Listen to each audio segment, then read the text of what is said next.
in starting one. Same goes for your college or university. If you might already have one, but if not, get in touch. We'd love to help you set one up. And you can find links on the meetup page to join the Slack, as well as a link to the online educational platform, learn.neurotech.edu.com, and sign up for a newsletter and check out the job board from NTX Services. All right. So great. Thank you. And yeah, Alex, I interrupted you. something you had a Christmas plan. I think we've lost him. But very big. I mean, as usual, lots of great activities this week, as well as some announcements. The one that we've been waiting for a very long time from OpenBCI, which is the Galia open, VR compatible headset. And I haven't dug into any of those links, although I did add them to the meetup page. So Ryan, how much more detail do they give on the site?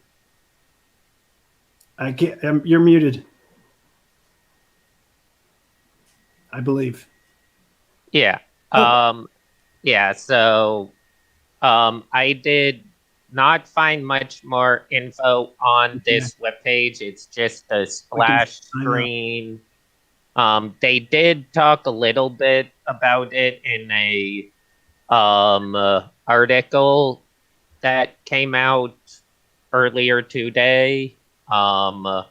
Like, actually, it literally came out about 10 minutes, 20 minutes ago, it looks like. Okay. And it does have a little bit of stuff, including what type of sensors it has, including electroencephalogram, electrooculography, electromyography, electrodermal activity, and photo at the myography.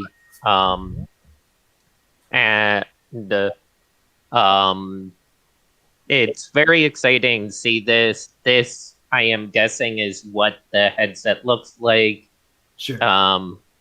Or the head strap, since it's not the actual visual part or tracking part. It's just a head strap that you attach to a VR headset, or maybe even an AR headset. So, do they say that they're using the same board?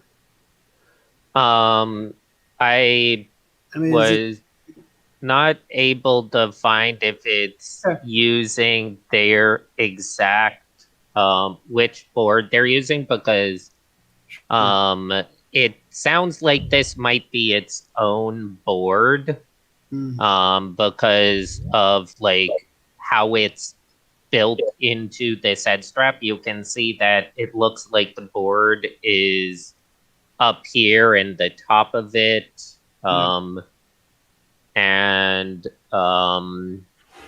Yeah, also because I don't remember which of their boards has sensor inputs for all of these, or if all of their boards can take in this. I mean, I think you could, yeah. I think you could use the standard board. And the other announcement was the flow. Yeah, the kernel flow. And I haven't read through this one yet, but it's a modified version of the Pico Neo 2i, which is a Chinese or like Asian headset that is not easy to get in the US, and but does work with a lot of stuff. I have tried the the Pico Neo, but not the newer this version. So is that Android based? Um, I'm pretty sure it is, but I think it does allow for a tether. But the Pico Neo 2, Okay, yeah, I'm curious. And yeah, they had a little bit of detail. At least they had a couple links to, kind of the clinical VR um, interventions. So I don't know if you saw that, John. The link to some Cambridge stuff regarding schizophrenia, and and then I think a link to what's the company that does CanTab? It's like Cambridge. It's Cambridge And then Cognition. Another Cambridge Cognition. like, it's another C. Yeah. Cambridge Cognition. Yeah. They're doing VR assessments now. Well, so this is what was in the kernel flow announcement today. Okay. So this we ran a modified version of Virtual Leap's Magic Deck, and then based on Sahakian. Yeah. This. Oh, cool. Yeah, I don't remember if there's any pictures in here, but you can kind of see a little bit of the game design they were using in that set. Yeah. That's cool. Really good to know. I'm gonna go away and read that now. Definitely.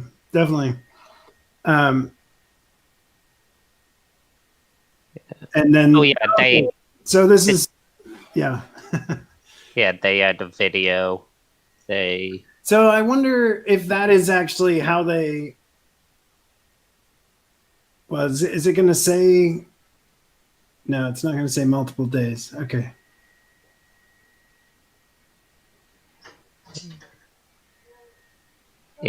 Yeah, it doesn't. The video doesn't really show all that much. Doesn't do much. Yeah.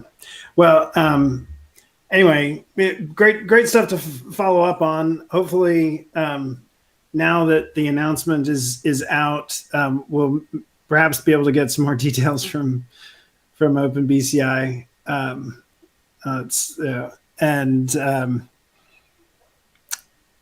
But certainly no surprise to me that Flow was proposing some kind of like clinical interventions or use of mental health. All right. Well, 6:30. John, any updates on not necessarily on the I mean, you can talk about the data challenge too, but I thought we maybe could say a little bit about the NeurotechX Paris talk with Eric about poetry and that PR.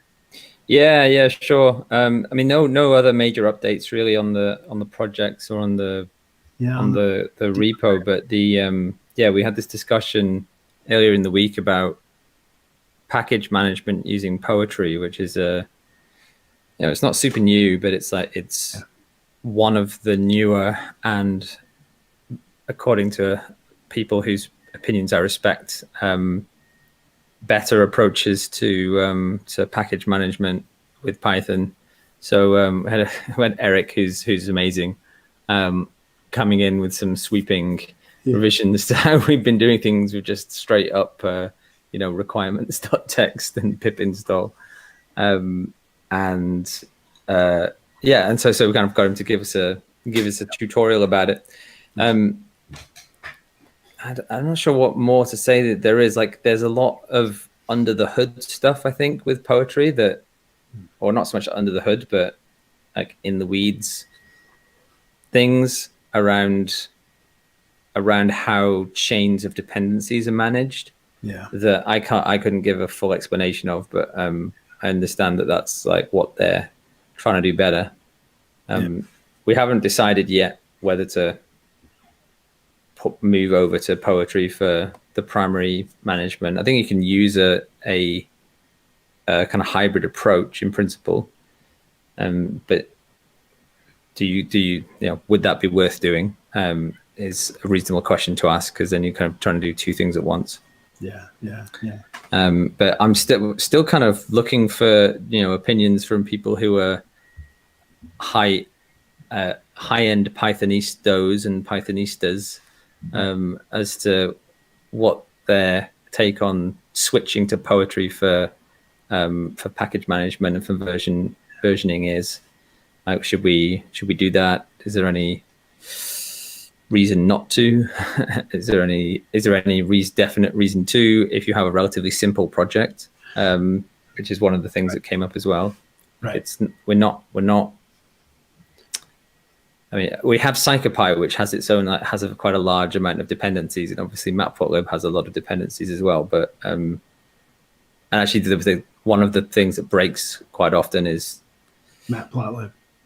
Yeah, well, it's PyTables, right? It's some of the C compilation components of NumPy. Those are the things that always break with Python installations. Isn't PyTables? Isn't that based on like HDF5? So it's like it has to be built if it doesn't.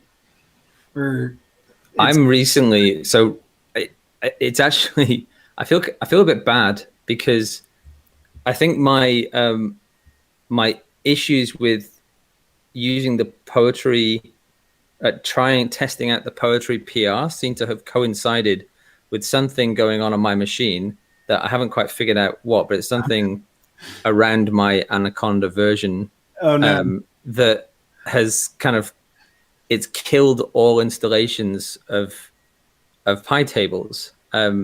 So I was like running at Eric's PR and testing it out. It's like, this isn't working. This is broken. And I hadn't had any problem with our installation before, because we spent weeks or months trying to streamline it and make sure everything was working. Now it turns out that I go straight back to our original stuff and try and install, and now I'm getting broken PyTable stuff as well. So I have some kind of soul searching and reinstalling to do around. I think it might be a Python 3.9 thing. What are you running? I mean, and because Conda installed that? Yeah, it's Mini Conda on Windows, and it's it's somewhere in the pip install that it is an HDF5 thing. Okay. Yeah. So something that I originally thought was a poetry thing might not be a poetry thing. In any case, it doesn't change the question as to like what we'll evaluate the merits of switching over to that for version control, for package management in a kind of over a longer time frame. I know a lot of Windows issues would disappear if like Windows Subsystem for Linux 2 became like just an automatically installed layer, and like all of the computational Python, C++ dependencies were all just included as libs on your pre-installed Ubuntu. Or, I just hope that happens. That's like the vantage point from 3 years time rather than 10 years time. Right. Yeah. But yeah, I bloody hate Windows. I mean, again, like it's usually those things. Like PyTables has these HDF5 net CDF dependence, or whatever, net CDF merged, I guess, with HDF5. A lot of LSL issues, or PyLSL issues, are basically getting LSL to build cross-platform. Yeah, because it had different C++ dependencies, not Python dependencies, C++ dependencies on Windows versus non-Windows. Yeah, well, that's what breaks in Python. It's C++ stuff, right? Yeah. Whenever you have build issues and compilation issues, it's the non-thin wrappers that are not doing a very good job of wrapping. Yeah. Do you want to say anything about BrainHack Ontario, BrainHack Global. Oh, yeah. No update forthcoming on that. okay. Yeah. Cheers. Certainly, trying to get more teams, more like hardware teams lined up under, for each of like the BrainFlow supported, BrainFlow supported boards or, devices. And yeah, so because they haven't made an announcement, anyway, we'll have some more BrainFlow stuff, based stuff to use, and we've got it lined up for BrainHack Ontario, which will be cool. Yeah, that's awesome. Yeah, that'll definitely feature in the announcements.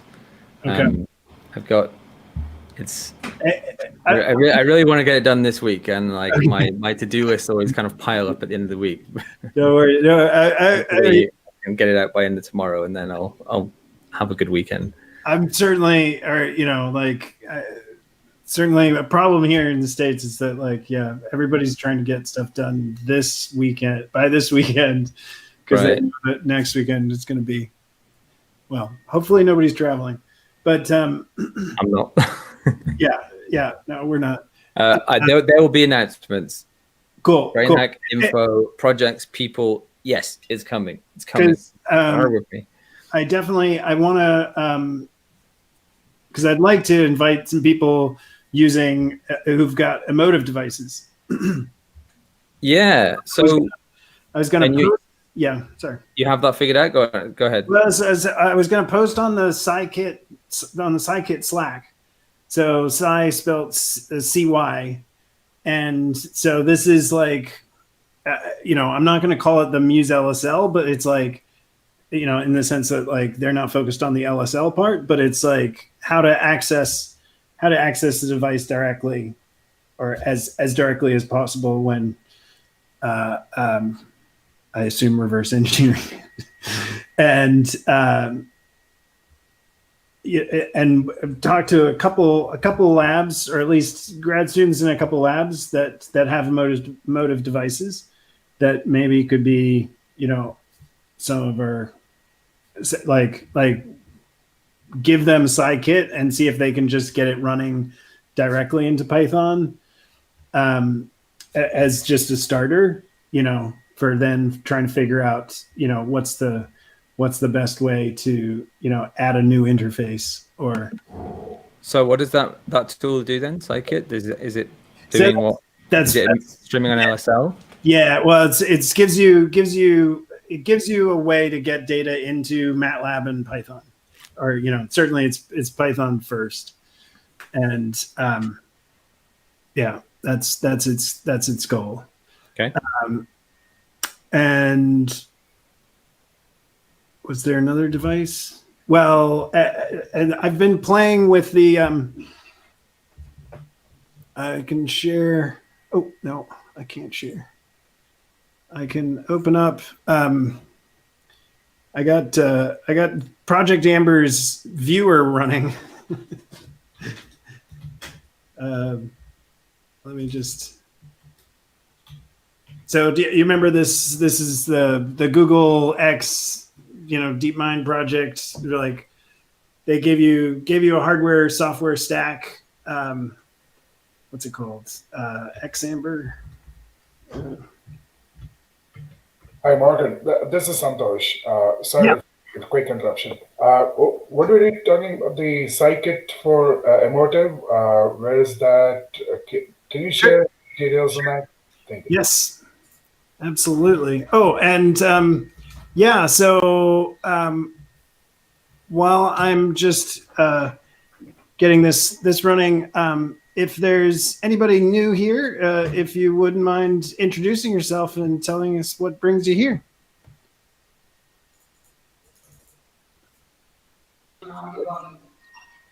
Hello. Yeah. Hi. Yeah, so I'm Santana Gopalan alias Venti. So I'm from India. Hi. And it's a bit early here, so It's very Yeah. So yeah, I'm part of the NTX India group, and then Terrific. I just wanted to attend more hack nights, Sure, tech sure, expos. sure. This is Do, one of the good hack nights. do you have access to an EEG or NIRS device? No, no, no, not yet. So Okay. I'm planning on getting one. So Okay. Okay. Well, we can also point you at lots of data, lots of data to play with too, if you're interested. yeah, sure. So I dropped a link into the to Scikit's GitHub, and they've got a Slack. I forget how I found their Slack, but hey, Diego. But if give me 1 second to let's tell you what they're.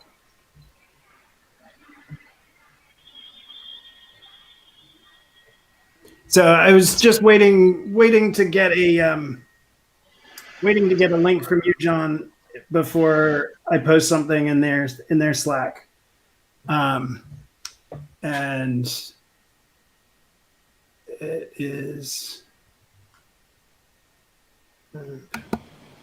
Sorry, from me. Well, just like I want to say, like, hey, there's Brain Hack Global, or Right. Brain Hack Ontario is going to be happening. Ask if anybody's familiar with EG notebooks, and seeing if anybody would like to join us between December 2nd to the 4th.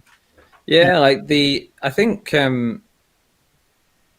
I don't think there's any reason to hold off if you want to put some messages out.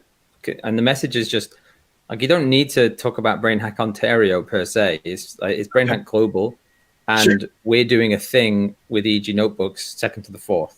Okay. Right. I think the Ontario might kind of confuse things, or if you're talking about like a minimal message. Sure. And we're looking for like international people all over to join us on a sprint that will be happening 2nd to the 4th. That's I was talking to another group and was calling it a learning / coding sprint. Yeah, exactly. And why am I not seeing? Okay, I'm not seeing a link to their Slack right this second, but yeah, I did see their Discord channel. I'm sorry, it's that's why. Sorry, I'm switching between Slack and Discord now so much, and I just confused them. Yeah, thank you. It's Discord.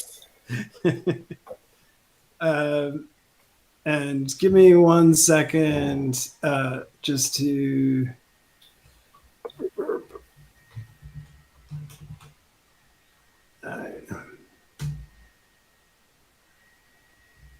So. Yeah. So here's, obviously I'm not recording, but here is their, this is their Electron app from Project Amber. So, they're using obviously a non-standard labeling here. But the different sites. So I assume this is University of Florida, and San Diego State, I know, was listed on the paper. And then they've got a pretty easy to build SDL2. It's C++. It's like a CMake project for the experimental control stuff. But yeah, they got a bunch of tasks, and it's pretty, it's pretty bare bones, but and it's not. It's currently only with NPM 11, which I don't really follow Node, but I believe they're on like 14, 13 or 14. I don't know, what kind of what kind of issue that is and how hard it is to bring things up to date. But what I like about it is that like all of these at least software projects all build really easily, exactly the way their GitHub suggests. Seem to be relatively solid tools, and just another sign that like this is still looking like a pretty good project to build on. And by the way, the one of the people, she's not the first author on the paper, but I think she was the author of the Medium post from X. OB is actually talking tomorrow on moonshot thinking in Silicon Valley as part of the, I believe she's German, and this is from the Thomas Mann House in Silicon Valley. I don't know whether she will be taking questions and answering anything about Project Amber, even though that would be nice. Yeah. So let's see, what do we got? If I put another link in for the, there's a movie that's coming out in Silico, which is actually a documentary about the Human Brain Project. And we've, like certainly I've brought up, and we're trying to use as many Human Brain Project resources as possible because the Europeans spend a lot of money on this. It seems like if we can use it, all the better. Anyway, this is much like the Human Brain Project. This is a documentary that's been filmed over, I believe, a decade, and I think it's going to be very interesting. It's certainly going to have lots of people that whose names and yeah. So the only problem I've got right now is that like, when are you actually, how many movies are getting delayed release because there's no movie theaters operating these days. But definitely check, or I thought that's pretty funny. And oh yeah, so Moab, I've been dropping links in the Moab channel, which, so John, I'm going to be talking to Adam Ghazali tomorrow and seeing like would you want to do something Moab-ish, or would that be for a different brain hack? In brain hack, I think I'll have to stick to the one project, to the EEG notebooks. Yeah. Good. Yeah. Okay. So yeah, but there's I posted a couple of new data sets that we could be looking at, and and again, like there's just dealing with the GitHub issues that have not been closed out this year, which so definitely trying to push that. If anybody's interested in talking about that, please come next week or next Monday to NeurotechX Paris. And what about adding PsychoPy experiments to EEG notebooks? Yeah, that's definitely like a high priority thing. Okay. As in that would be the kind of thing that I think hopefully there could be a lot of creativity coming from there, and definitely we want to allow give people the room to pick up something that they're interested in doing and roll with it. Ideally, there'd definitely be a preference towards things that can produce reliable effects. Yeah. So we would probably actually this could be a discussion. I don't know what the policy should be, but we could have any experiment that anyone could code up, but maybe we should have a policy that will only include in the kind of main experiment input zone experiments that are kind of have been shown to generate an ERP. Sure. But there could be, we could have a sandbox or like another location for just whatever people come up with. That could be something we could think about as well.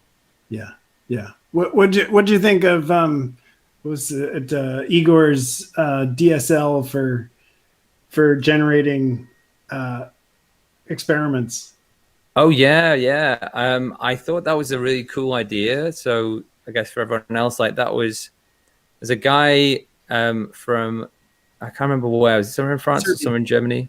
No, he's in Novi Sad University, so it's like outside of Belgrade. Oh, okay, right, and he's I guess a theoretical computer scientist, right? I mean, he studies like computer programming languages. Yeah. And he, do you want to give it the summary, Morgan? Well, so yeah, I mean, so he's a computer scientist and I think software engineer, and but DSLs are these languages for generating languages, or generating things, all sorts of things. But it's certainly super hot to use them for kind of like meta programming, and that's kind of what he was describing at NeurotechX Paris, was like, if I use this particular very efficient descriptor language, I can automatically generate to a number of different targets, kind of like you're compiling for different experimental control platforms. I mean, that was kind of it, even though he's only really implemented CyclePy as a runner. Yeah, I thought it's like super promising, but that there were two things, I guess, that I kind of I wasn't really sure about. One was it wasn't exactly clear. I think there was some mechanism for, I mean, so in EG notebooks we have the CyclePy code, and then we have these somewhat arbitrary bits of MuseLSL and BrainFlow. Yeah. Or at least we have methods that are doing stuff that isn't just the CyclePy code. So I wasn't exactly sure. I think he did have mechanisms for this, but we have to kind of formalize the additional parts of the language or the way you want to deploy them, not just the experiment itself. Yeah. And that seemed like a whole other world of structure that you would have to have within the delimited space of this language, that you'd have to kind of account for things like, well, maybe it would be challenging, maybe not. I suspect he must have expected that would be necessary, but it wasn't clear. He was very grateful, but when I showed him like lab streaming layer, and was just like this is what you need to also implement. and like it should be relatively simple for him to take a lot of his variables and just reuse them in this new context, but he didn't seem ready for passing metadata for experimental control, and then which it's just a trigger channel, right, at the end of the day, and that's something that it could be. It could be. I mean, again, lab streaming layer, you can pass quite additional rich metadata. Right. It doesn't have to just be a trigger. Yeah. And he would have all that info. Anyway, he liked it. I mean, I did think it was interesting that his wife is an EEG researcher. Yeah. And so I was trying to find out. I was see if I could find out what system she uses and see if there's some overlap there. It's a powerful formula, like one member of the relationship is good at one thing and the other one's good at something else, and then one or other of them or both. Well, Kind of take on the expertise of the other one, and then it can do all kinds of extra stuff. what I didn't see, was like, usually when you do one of these, domain specific languages, like you're tackling some problem that, like, it didn't seem like he was able to generate what in some languages would be a really complex experiment much simpler, right? Like his example, what was it, the Stroop, or I think is like that Stroop example is actually like the PsychoPy builder example, and it's like, honestly, is is a pretty simple experiment. Like, it would have been cooler to see, like, or I mean, it's not a simple library. I was reading through the documentation, like there's some abstractions that they're not they're not super intuitive. Absolutely. I love the idea. I feel like if we had a backlog of I mean, like if it was working in a kind of powerful way, which isn't necessarily the case yet, but because it's early days. But also, if we had, which we could do, if we had like a huge list of experiments that we wanted to implement, we wanted to be kind of somewhat systematic about it. That might be, and for example, like another case where he could get a lot of bang for his buck is if he could write an exporter to Psych.js or JS Psych, right? Because then, there's definitely, that's like less far along than PsychoPy EG notebooks, but sometime in the not too distant future, people are going to want to be doing a lot of experiments in JavaScript, and it would be great to be able to generate a PsychoPy experiment and a Psych.js experiment like in one go. So I mean, hopefully he will stay in touch, and see what he continues to do. I would still love to see, or like, again, like, have access to a bunch of events in a game engine or something like that, as opposed, like something that you just wouldn't try and code up in PsychoPy. But it's not just the kind of code generation component of it. It's also just the ontology of it, right? So, and I think that's actually equally compelling, but it's in a slightly different way. It's like, it would be good to have a uniform ontology for cog psych experiments, where it's kind of you have elements of the ontology and relationships between the elements that are that everyone agrees on sufficiently that we can say, okay, well, that is what an experiment is. It's this and this and this in this order, and that's like a universally agreed thing. And then we can actually like map out all of the components of the universe that you need to have in whatever platform you're using. They need to represent that ontology. So I would think of that as an informatics kind of problem, and I have a soft spot for informatics solutions, but they do need to be addressing need as well. And sometimes people, actually, possibly more often than not, people who are working on ontologies, it's like a labor of love that isn't appreciated by the majority of people working, and it's also not something that's even that useful, at least not to start with. Not to start with, or like not at this time. But what you were just talking about made me think of this recent, Foundations, what's it called? Yeah, Foundations of Biomedical Data Science, which is going on. Jack Van Horn is doing this at UVA, and a month ago it was neuroinformatics and cognitive ontologies.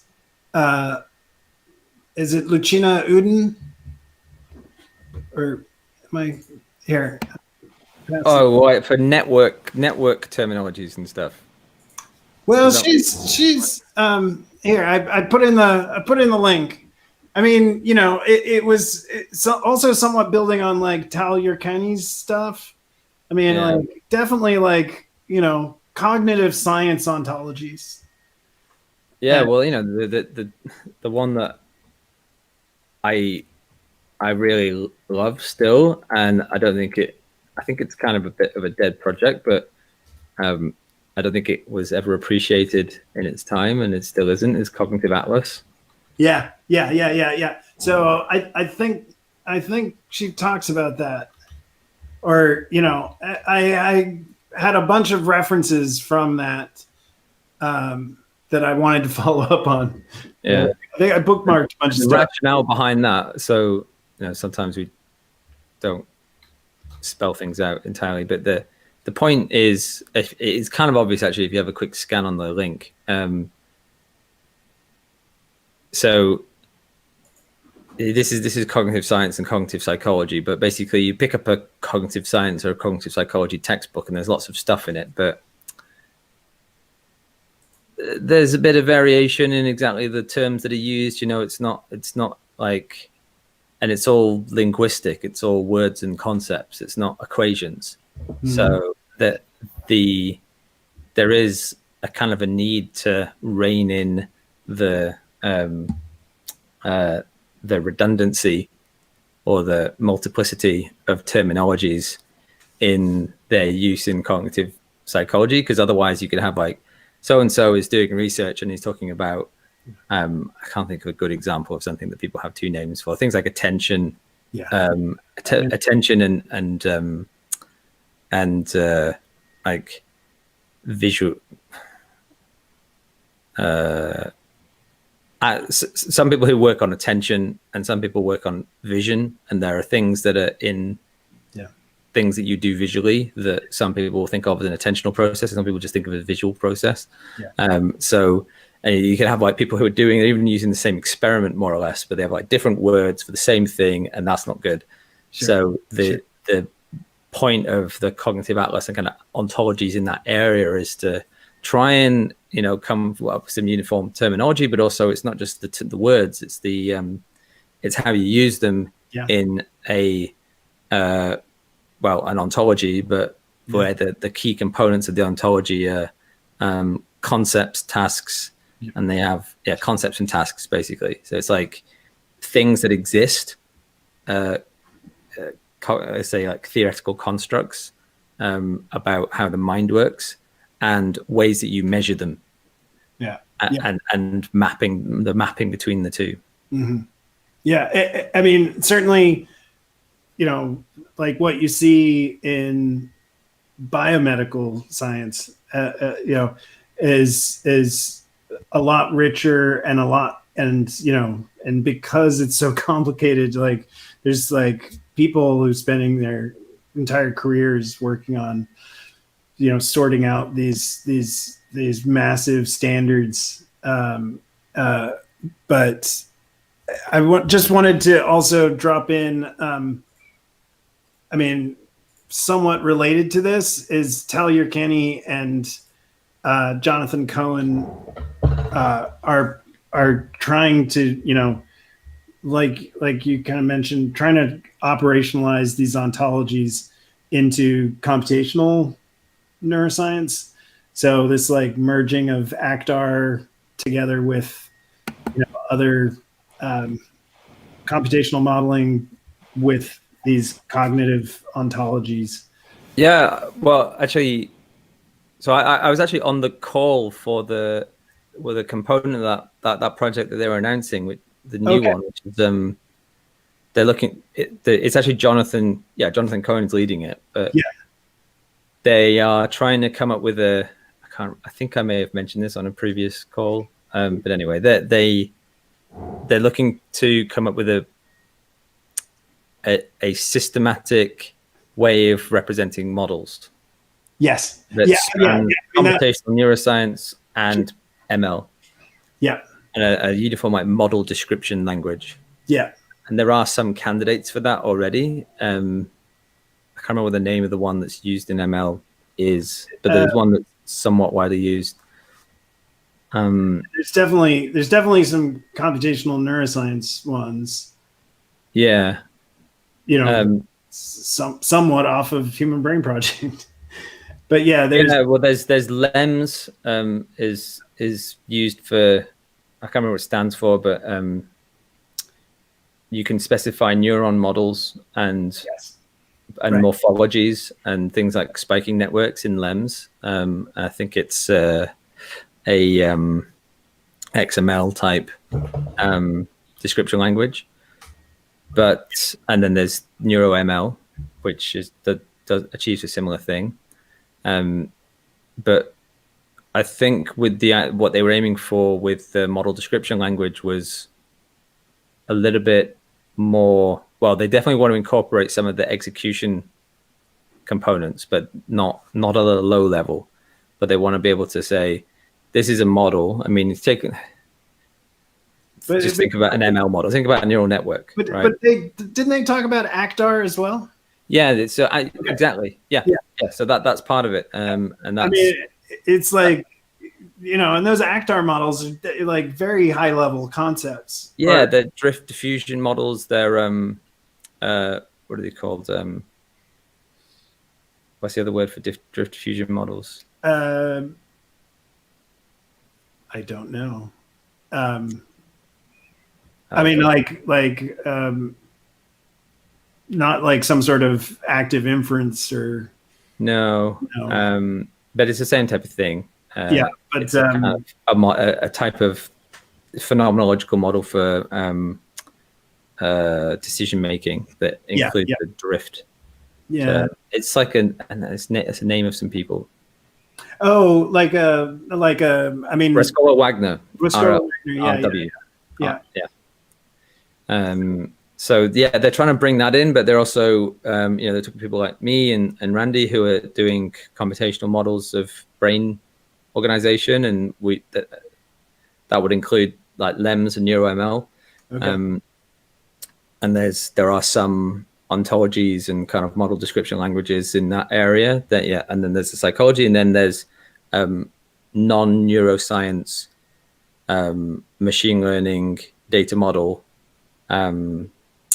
schemas. Okay. And the idea is to try and synthesize all these three. Okay. It's very ambitious indeed. It sounds cool. I mean, and this is I mean, so if it's Jonathan and Tal, right? So it's like a NSF funded thing. Yeah, it's I can't remember the name of the program. Oh, because he mentioned the program.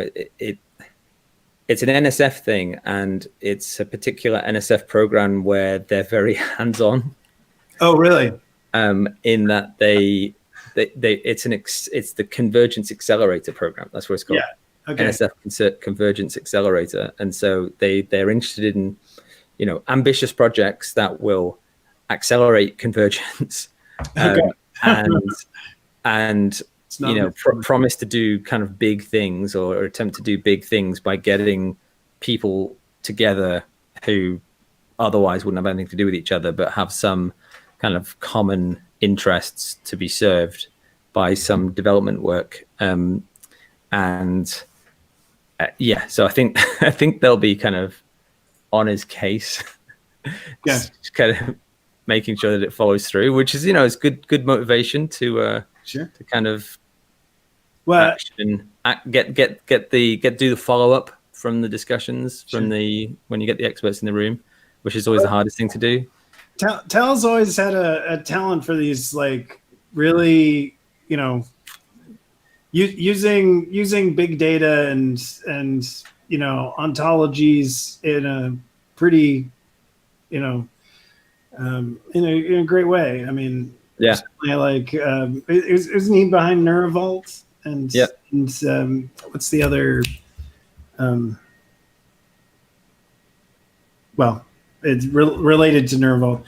I'm super curious now that you said you were on that call. So we'll talk about that later. We've gone over. I know that Joe's with us, and hey y'all. Hi Joe. Sorry we were blabbing on about No, all good. modeling. I was taking notes as you guys cool. stuff up. So well, and yeah, if anybody's interested in links, we can post more later.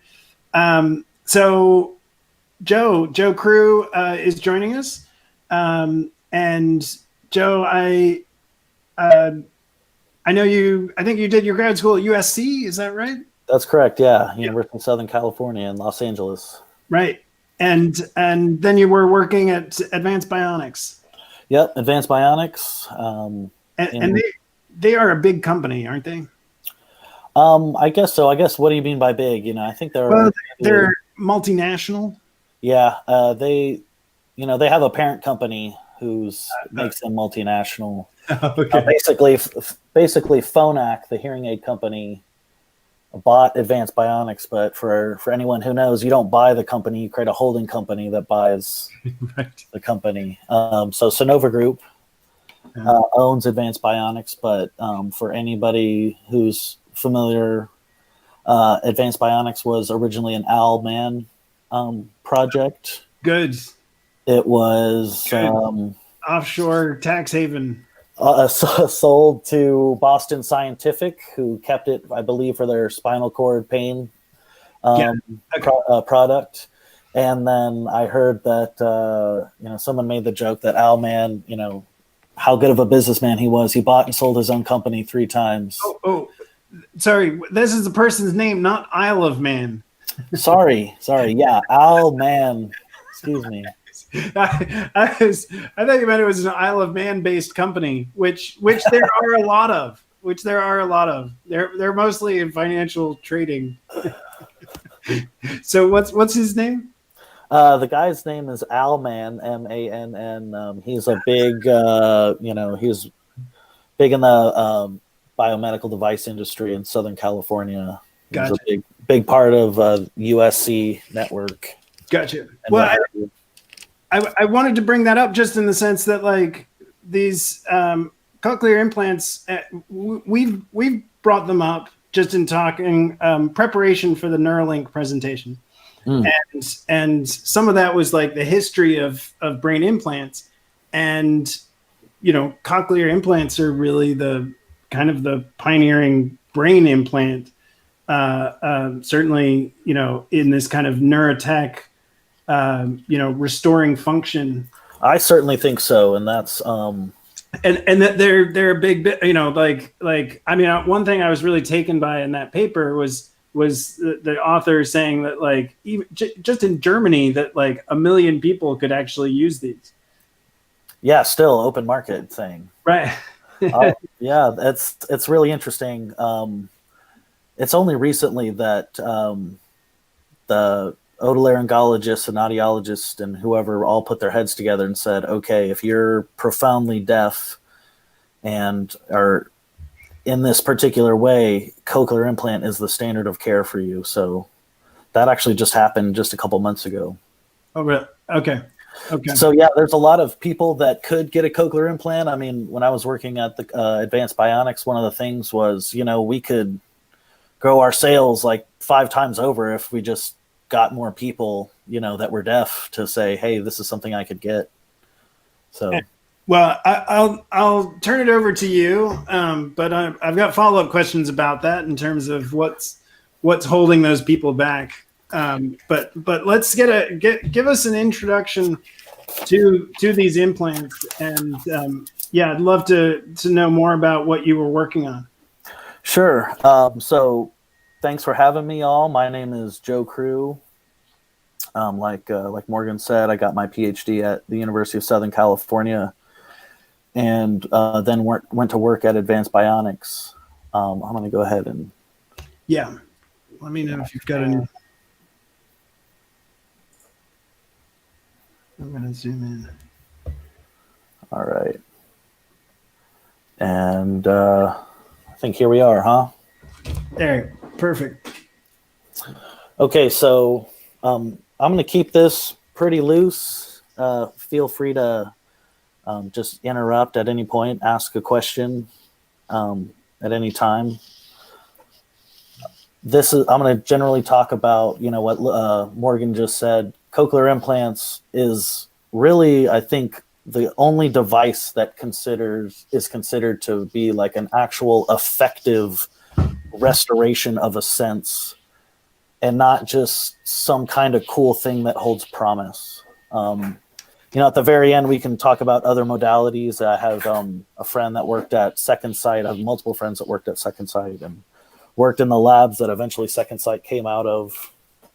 So I'm pretty familiar with the visual prosthesis, the retinal prosthesis. But anyway, this is going to be sort of my perspective on cochlear implants. I might say some things that are a little speculative and are a little more my opinion rather than like the general science consensus. But that's how I roll. So I think I got enough time here. I probably won't skip anything. Yeah, you've got all the time you need. Okay. So yeah, I'll just to walk you guys through what I'll be talking about. Talk a little bit about my background, how I went from an undergraduate in electrical and computer engineering to biomedical engineering. Really talk about cochlear implants, and I hope that you guys can, if there's any takeaway, you'll kind of understand how and why they work and why they're so good for speech and maybe not so good for music. I'll talk a lot about that. Talk about my PhD work. Speaking of ontologies, pitch perception and psychophysics is rich with, somebody says pitch and they mean 10 different things. Someone says do this task, they mean different things. So that was interesting to hear y'all talk about that. I think the coolest thing that I've ever participated in at Advanced Bionics, I'll talk about that project. And I'll talk a little bit about sort of what I've learned in cochlear implants and how that generalizes to neurotech. So quickly about me, really interested in computers. Frames per second in Quake 3 was a metric that was important to me way back when I was in high school. But it was when I was an electrical engineer at the University of Texas, taking classes, and I was in Austin, Texas, the self-proclaimed live music capital of the world. And I went to see a bunch of bands, and one of them that just totally rocked my face off was the Black Keys. And it was kind of at this concert that I was like, you know what? I really need a fuzz pedal. I really need my guitar to go from brown, brown to brown. So I looked up what fuzz pedal these guys had used, and I went to eBay and saw they were going for 150 to 200, and said I can't do that. But it was the end of my freshman year. And, a quick Google search for the schematic of this thing turned up a really easy looking schematic. And I thought to myself, I'm in school for this. Like, why don't I learn how to do this? So that's, to me, when people asked, how did I get into cochlear implants? I kind of always start with this Black Keys concert and getting into making guitar pedals. And so that's kind of the thing that made me think I can do science and engineering and have a passion for that, and also connect it with, other life stuff. My very last semester, I went to go work for Cirrus Logic. They're a mixed signal integrated circuit company based in Austin. And I was an applications engineering intern, which was really cool. Get to debug customer boards and help customers kind of figure out how to use our chips and what the best way to do things was. But kind of had a lot of life terms, and I'm really living that right now. But my dad passed away, after I'd been at Cirrus Logic just for a few months, and just a month after I'd graduated. And a phrase kind of resonated with me while I was working at Cirrus Logic. One of my colleagues used the phrase "throwaway consumer electronics industry," and that's what we're in. next generation iPhone, next generation Xbox, throw the old one in the trash. But I kind of, maybe vision is too strong, but was driving back home to Little Rock, Arkansas, and was in a real big Radiohead phase and was cranking Radiohead on the way back, and just thought, what if we could just like plug an 1/8-inch stereo jack into the back of an old lady's head and crank up an iPod with a old circle wheel and see what her face would be like hearing music for the first time. And it was kind of just like, a throwaway thought as I was thinking about a lot of other stuff and thinking about kind of what to do in life. But it's kind of something that stuck with me and I came back to again and again. So over the course of, 2008, I left Cirrus Logic and thought I could, use some time to think about what I want to do next. And you never know what life throws your way. So the market crash happened. And that kind of really facilitated saying, okay, like jobs are kind of drying up. So I'm thinking about going to grad school. But during this time, I was living in Austin, Texas. My friend's dad, I was talking to him one day, and he was asking me what I was going to do, like dads are wont to do. And I told him kind of about my idea. And he said, oh, that device already exists. It's called a cochlear implant. Like it exists. It's out there. And he knew about it because Rush Limbaugh had one. Hashtag Texas. And I'll come back to that again in a second. So this idea of a cochlear implant got, there's Rush. And here's his Advanced Bionics CI as well. So the idea of, connecting electronics with the brain, a lot of people ask me sort of how did I get into it. Sometimes I would say maybe I watched The Matrix one too many times, but it seemed to me that the brain was too cool. It ran off electrical signaling. So I kind of found myself looking at biomedical engineering departments. And so as I visited places and talked with professors, I kind of started to learn about more about cochlear implants. And there was a particular professor, I can't remember his name nowadays, but I was chatting with him. We were talking about cochlear implants. He was saying they were super cool. And he said this, cochlear implants are good for speech, but they're not good for music. And I thought to myself, whoa, like that's really interesting. Maybe that's what I want to study. So I actually ended up going out to USC, and out in LA, there's a research institute called the House Ear Institute. And the House Ear Clinic is very famous in cochlear implants. Just a quick tangent. The House Ear Clinic back in the 60s is really credited for really kind of jump-starting clinical cochlear implants.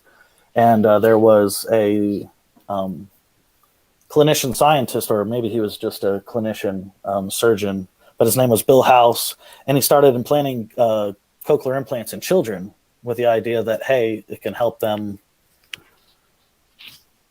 function in life. And with children, they can really learn to use it versus adults who might not really be able to use the device.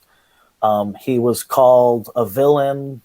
He got tons of hate mail for, just doing horrific experiments in children.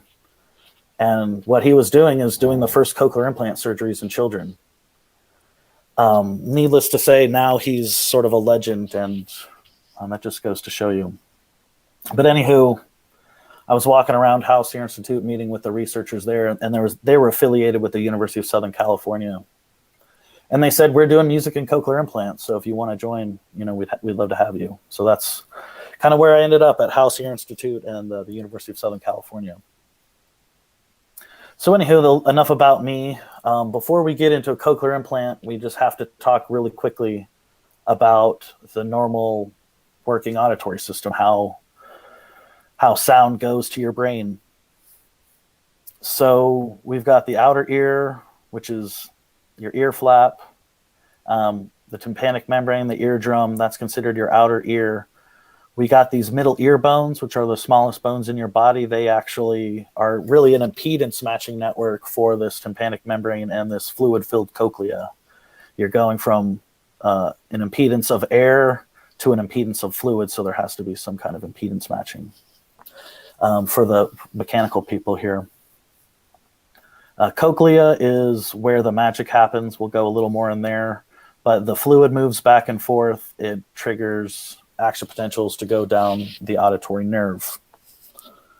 Cochlea is where the spikes happen. So this whole thing, really simply, is like a microphone, in that you've got this outer ear, which turns mechanical energy, air moving back and forth, into electrical energy, and there's some conduit for it to run somewhere else. So the auditory nerve in this analogy is kind of like the XLR cable running from the microphone. So how are people deaf? And it's really all about these hair cells. The cochlea is full of hair cells. The hair cells move back and forth, causing electrical signals. Hair cells is, again, a little bit of a misnomer. There's a row of these actual sort of cilia, and they're connected to what's called the inner hair cell. When these fibers move back and forth, some awesome neuroscience magic happens, and action potentials are generated on this auditory nerve. Key understanding here is that it's the electrical signals that your brain interprets coming from the auditory nerve as hearing, and that people are deaf because they're missing these inner hair cells. So no hair cells, no hearing. So quite simply, from a very high level perspective, cochlear implants bypass this broken microphone. The mic capsule might be broken, but we can still use this wire and sort of, cut this out and maybe connect directly to it. And so a cochlear implant works by stimulating the auditory nerve. It mimics hearing, it is hearing, and it injects electricity into the cochlea. So I'm going to have another, maybe better picture here in a sec that will look at some of this stuff. But this is kind of what it looks like. A lot of people will initially be confused for a hearing aid. The hearing aid is going to have some kind of wiring that goes actually into the ear. Maybe it'll be like a full mold occlusion, or maybe it'll just be a little bud in there. But a cochlear implant actually has this little wireless link that is in the back of someone's head. So if you see someone wearing that has like a little magnet, a little piece on their head, that's a cochlear implant. So here's a little bit of a more scientific view about it. We've got the external piece, so there'll be the sound processor that's worn behind the ear. There's a battery component down here where all the power is. All the power is external. This little component right here behind the ear is where all the electronics happen and all the sound processing happens. There's a microphone, and it's red in there. There's a wireless link that links both information and power. There's an surgically implanted internal stimulator. This is maybe an extra cochlear ground over here. And then from the stimulator package comes an electrode that goes all the way down into the cochlea. So when they're doing the surgery, they have to remove some of the skull so that this implant can fit in there. And then they've got to drill from the back, right behind the ear, all the way down into the cochlea. They'll bust open what's called the round window here and stick in the cochlear implant. So sound's picked up, information is transferred from the external link to the internal processor, the internal implant. The implant actually stimulates different electrodes in the cochlea with different amplitudes over different time. And the auditory nerve is stimulated, and that information goes to the brain. So in terms of the actual processing of the signal, initially, and this is true for all cochlear implant companies, and there'll be slight variations here or there, but this this general concept framework works for every single one. Sound is filtered into a bank of bandpass filters, so you're getting the energy from the lows, the mediums, different bands. The energy over time is extracted, so it's really just saying, okay, at any given moment in time, what's the energy in this band? For the EEs in here, this is half-wave rectification. There's multiple ways. This varies maybe widely between cochlear implants exactly how they get that information, but it's just the energy over time. That energy over the time modulates biphasic pulses, which are then sort of interleaved in time, similar to like a CRT monitor. Did anybody have a question? Well, I was just gonna ask, is this the standard processing stream? Because the way in which the ear works, like as I understand it, even though it's wrapped up, is distributed across frequencies. So yeah, is that what this is? So let me, So sorry, tonotopically organized. Yeah. When let me think of I'll get to a little more on the tonotopic organization a little bit later, Morgan. Gotcha. But the reason this all really mimics this whole thing here, even to the electrodes and placement. Everything's about biomimicry. How does the normal hearing system work? Okay, yeah. So the cochlea, low frequencies over here, high frequencies over here. Okay, we've put electrode over here in the low frequency range, maybe, and we turn it on. People perceive, oh, that's a lower frequency when we turn it up over here where the high frequencies are. I will talk a little bit more about that, but if that's not good enough for now, Morgan, that's great. That's great. Yeah. So really, the amplitude over time, a small pulse will be a small a soft sound. A loud pulse will be a loud sound. So it's really mimicking how the cochlea works. Really, the key word here is tonotopic organization. If you're at an auditory neuroscience conference, you'll hear that word a million times. That's kind of the secret. One of the secrets, I'm given a couple slides down the road, but one of the secrets why cochlear implants really work so well. So we got different electrodes stimulating, corresponding to different bands at different points in time. It cycles through all these channels fast enough, such, like a television, you can't sort of, it's beyond it. I'm losing my words. So CI have been focused on speech perception from the beginning for good reason.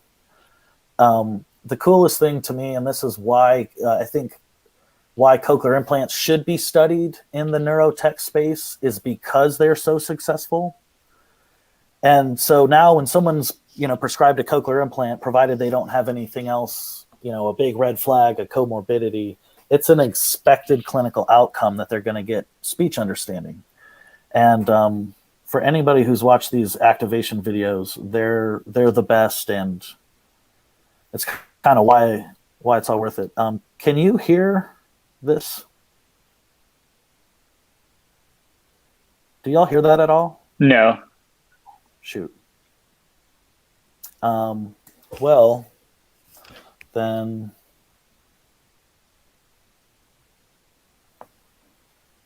Does anybody know how to? There's a way. I just realized I was muted. Sorry, I was trying to. There is a way you can from Jitsi. So on the bottom right hand corner, you might be able to do the YouTube link directly. Yeah, there's a share a YouTube video in the 3-dot thing in the very bottom right of the Jitsi. It says share a YouTube video. Yeah, Sweet.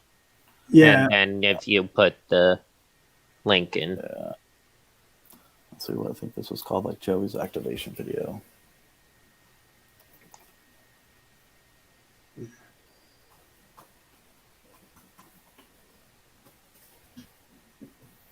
Yeah. I don't want to watch the whole thing. Shit. Sorry, y'all. No. Real quick.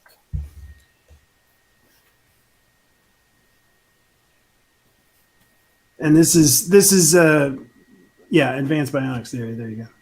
I actually just chose this one because it was super short. The fact that it happened to be advanced bionics is Okay. just a happy accident, actually. Sure. So let's see if this.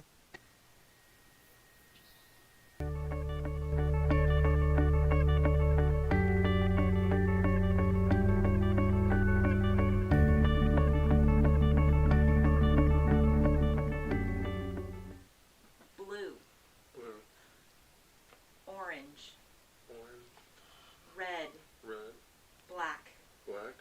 Yellow. Purple. Well, you shouldn't have done that. I just wanted to kind of show that, just to say that. Did I stop sharing my screen? You did. This. Yeah, it's a Jitsi thing. You gotta re. I forget. Maybe it's because you were sharing a YouTube video too. There you go.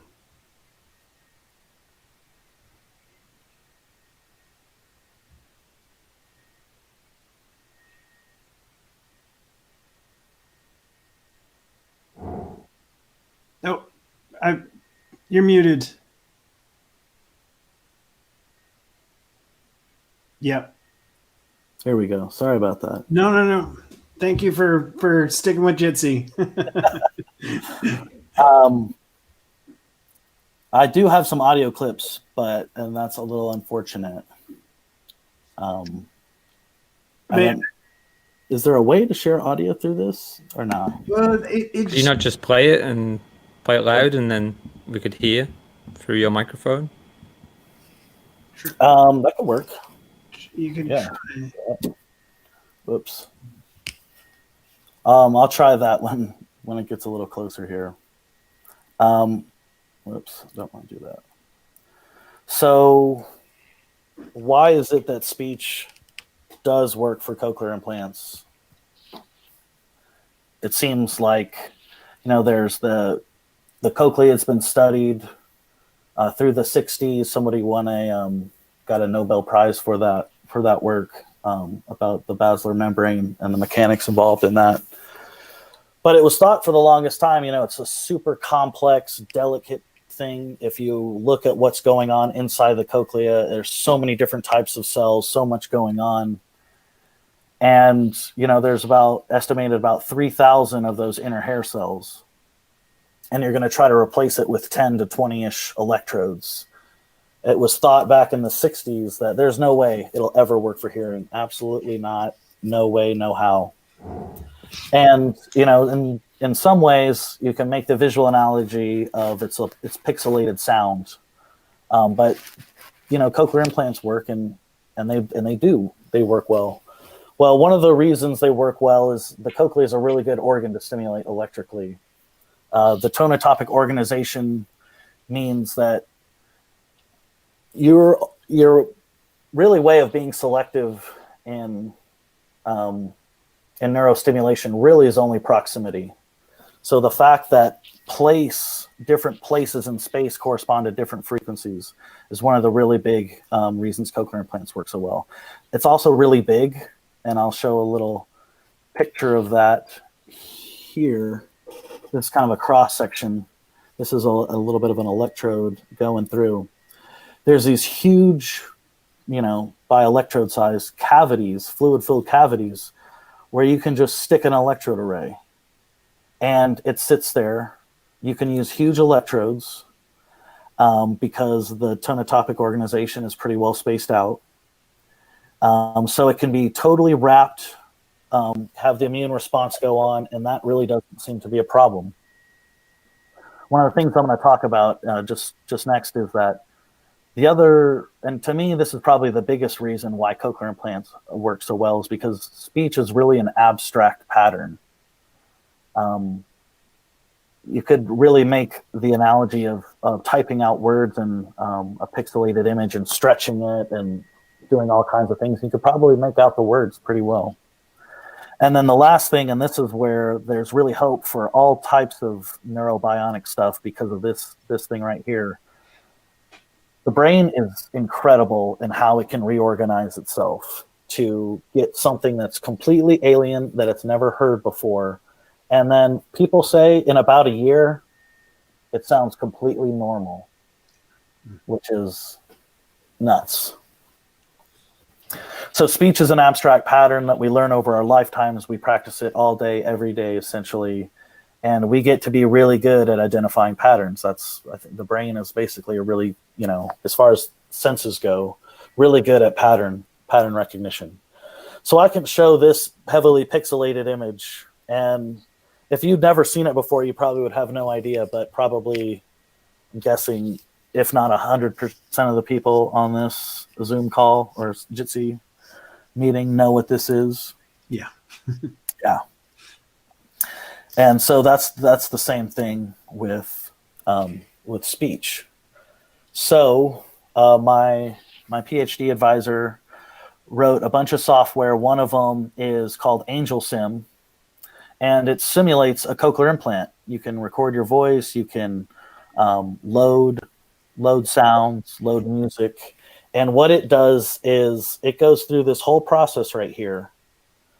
But rather than modulate an electrical pulse, because you don't have electrodes in your head, will do sort of the normal hearing trick and modulate a sine wave or modulate bands of noise. And you can sort of hear what a cochlear implant sounds like. So here's where it's going to get a little interesting. I'm going to take my headphones off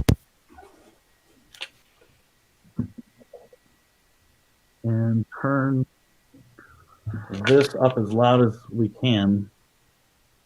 And let's see if we can hear something here.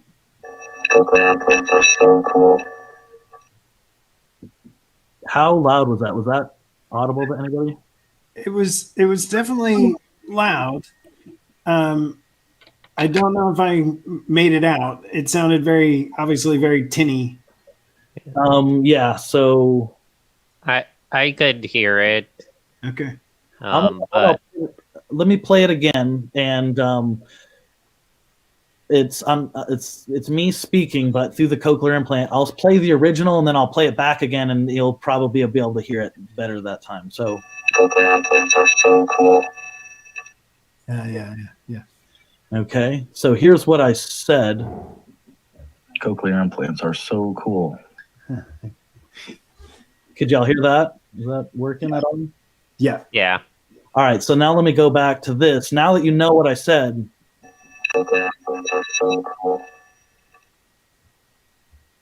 Quick show of hands if anybody kind of got it the second time around once you knew what was.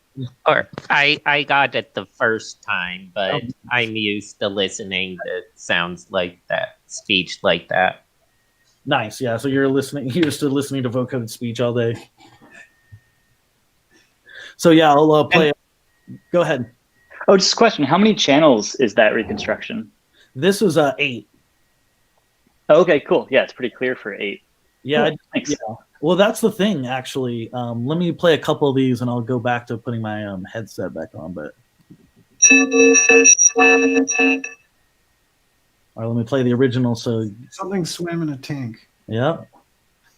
2 blue fish swam in the tank. So we can just hear quality-wise, they're not even close, right? But the crazy thing is, if you listen to something like this for a year, your brain would turn it into this. Yeah. So for speech, you can understand the words. Yes, it's not as clear, it's not as easy, but with a little bit of training, people get up to 100% easy and can start to tolerate pretty heavy levels of background noise. It doesn't even take that long depending on what's changing. Like most people, if they listen to videos at high speed, like 2x speed, they can actually down pitch the voices of the people to what they would normally sound like. Nice. Like, it takes practice, but like, if you do it enough, you can watch things at just about any speed, and the person's voice will not sound very different to you, even though there's obvious a pitch shift. Yeah. To it. So, I mean, that's more evidence. Evidence is everywhere that the brain can rewire and reorganize itself really, really quickly to do stuff like this. But so you could understand the words, but a lot's lost, right? Not even close. Gender's tough, emotion, identifying what the speaker is. So now when we move to music, I'll play one here. I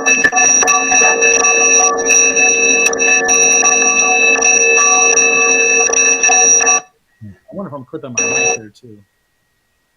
Anywho, does anyone want to venture a guess for what that was? No idea.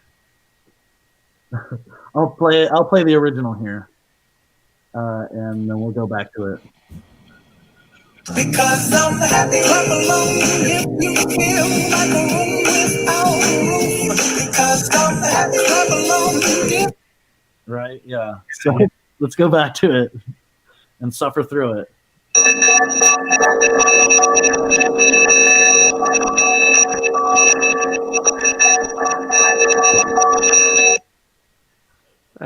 I could barely identify the word happy that time.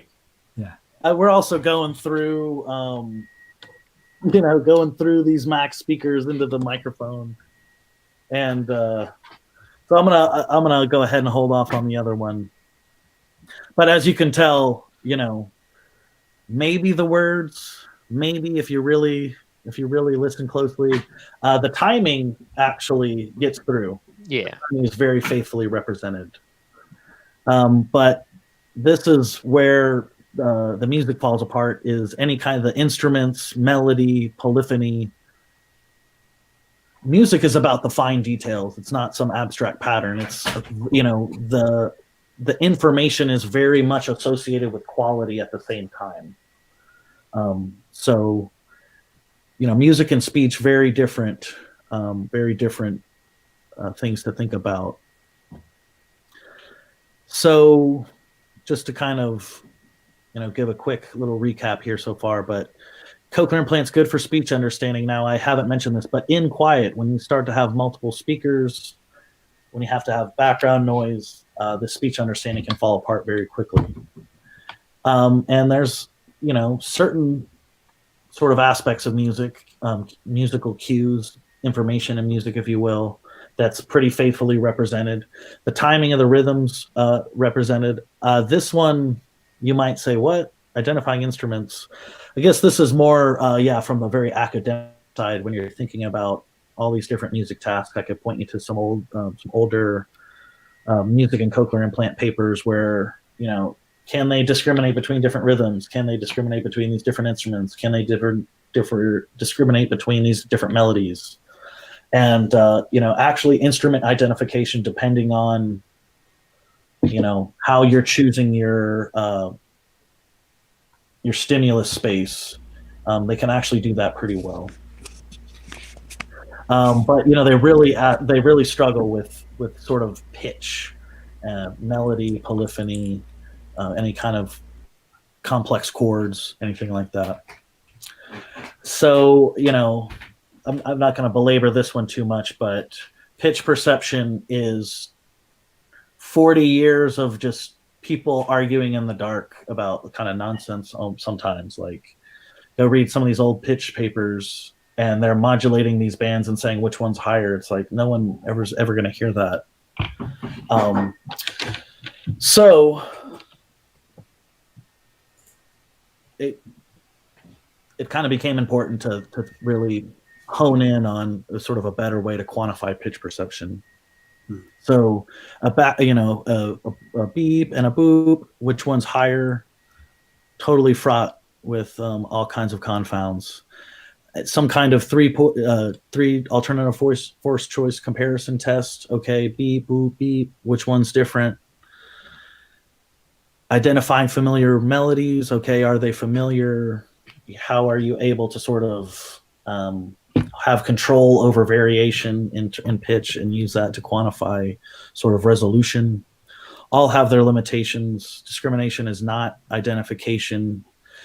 The key is really about using pitch.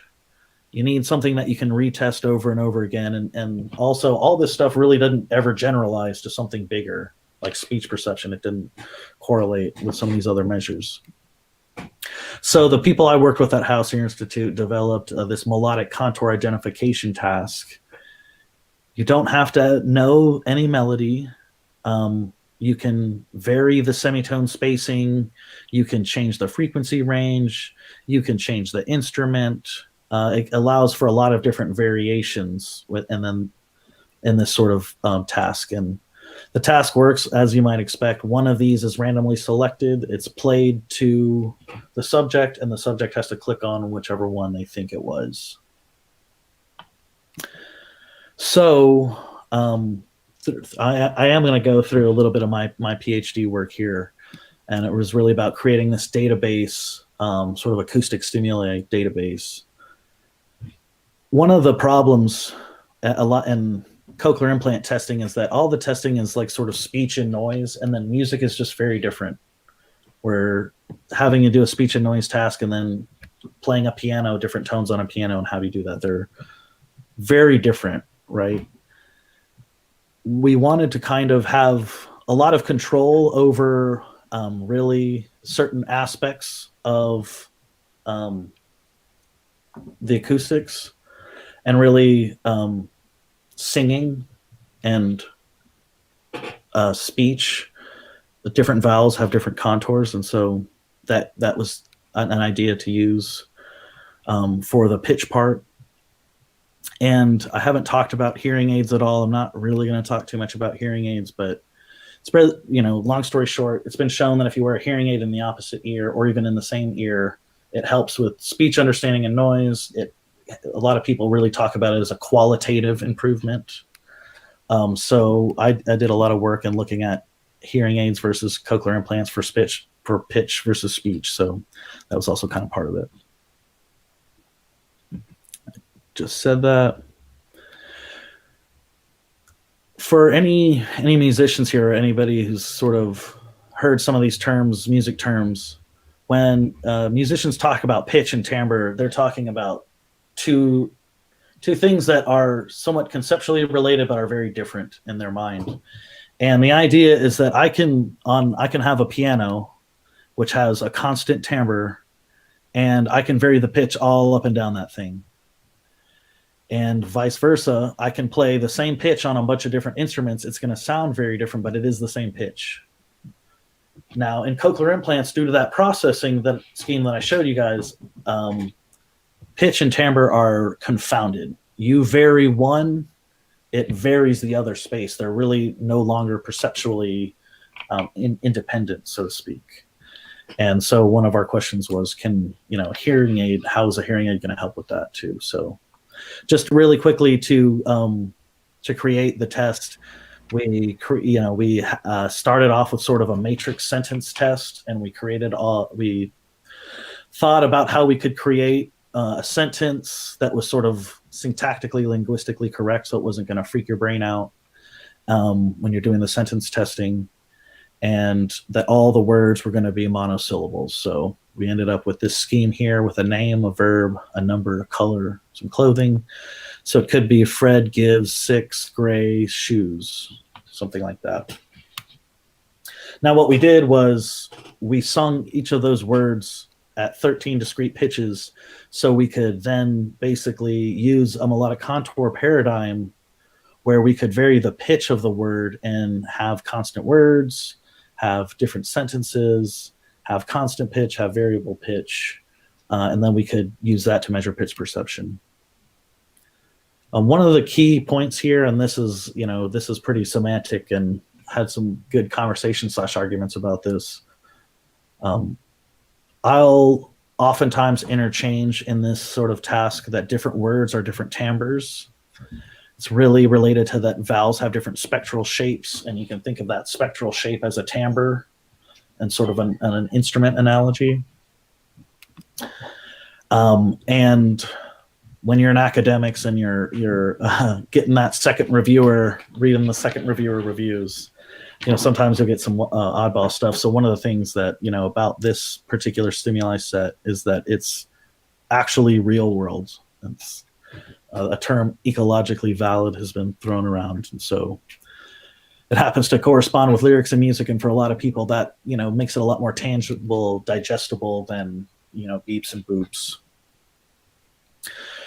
The whole idea of this is we're trading off these two dimensions, pitch versus timbre. We're gonna fix one and vary the other, or we're gonna fix the other and vary the other. So we can do a word recognition test with flat contours. This might sound like Kate loans 10 gray pants, and or we could vary the pitch and have different random contours presented such that it wasn't always consistent. This one might sound like Kate loans 10 gray pants.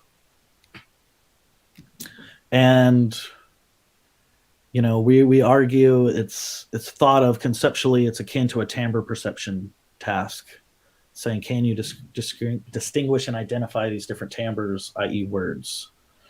And the key question is what happens to the timbre's perception when we vary the pitch, and vice versa. To me, this one's really the only one I'm going to talk about. This is the really impetus behind this is this particular paradigm here, which is the pitch perception when we have a constant words or variable words.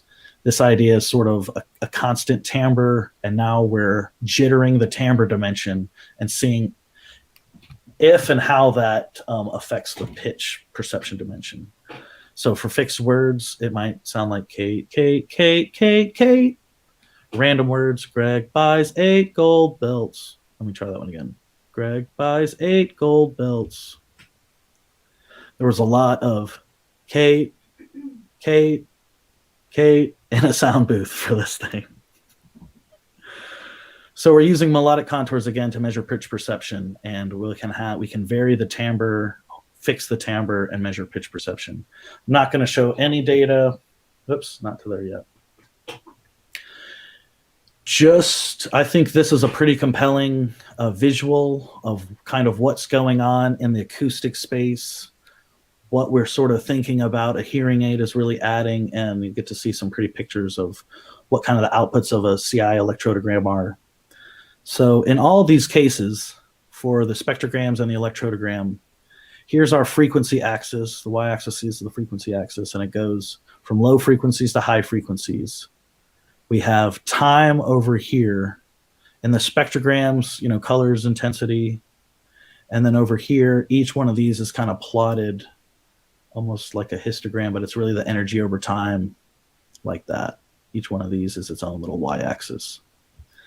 So for something where we have a fixed timbre, pink, pink, pink, pink, pink, we can see that the spectral, the intensity of the spectral envelope is pretty constant across this. The hearing aids, we sort of just simulated at some extreme cutoffs here. In general, they maintain the low frequencies and they lose their high frequencies, and this is why people can't understand what's said, because all the consonants live up here. And this is where cochlear implants really do a good job. And a lot of this, you can see the P and the K, these plosives here.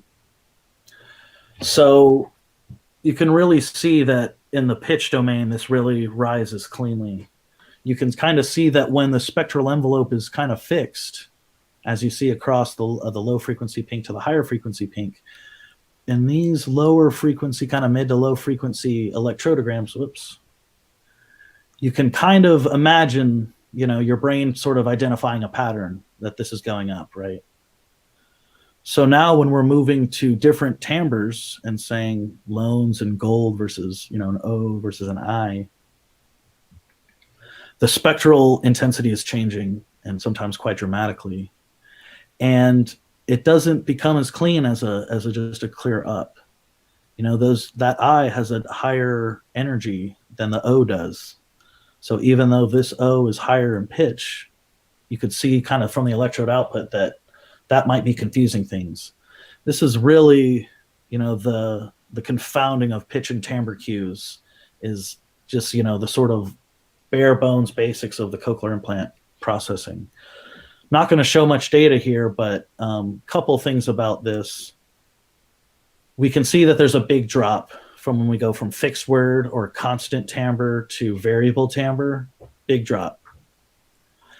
And another aspect about this is that, for a lot of the patients that we test them again and again and again, different instruments. It's hard to really use some of these patients because at some point they just start getting hundreds on these tasks. And so when we have something like a variable timbre pitch task, this to me is now, okay, this is actually a ruler that you can use to measure improvements in pitch processing in cochlear implants. Some of your other tasks, you're not going to see it. This one's sensitive enough and it's hard enough that there's enough going on that if you can vary the timbre and have someone do a pitch task, now we're cooking with gas, so to speak, for CIs. Hearing aid helps. Hearing aid's good for pitch. Kind of skipping over that. Large drop in performance. Key here is CI pitch abilities. They can do these tasks. They can score. They're not scoring 0, but they're not scoring 100. So it could get really semantically about do CIs like convey pitch, but either way, without getting into the semantics, whatever that ability is, it's greatly reduced when you're introducing variability to the spectral envelope, which is presumed to also be a primary cue for pitch. This really is important in terms of pitch perception theory and everyday music listening with cochlear implants, but it's really for the psychophysics out there.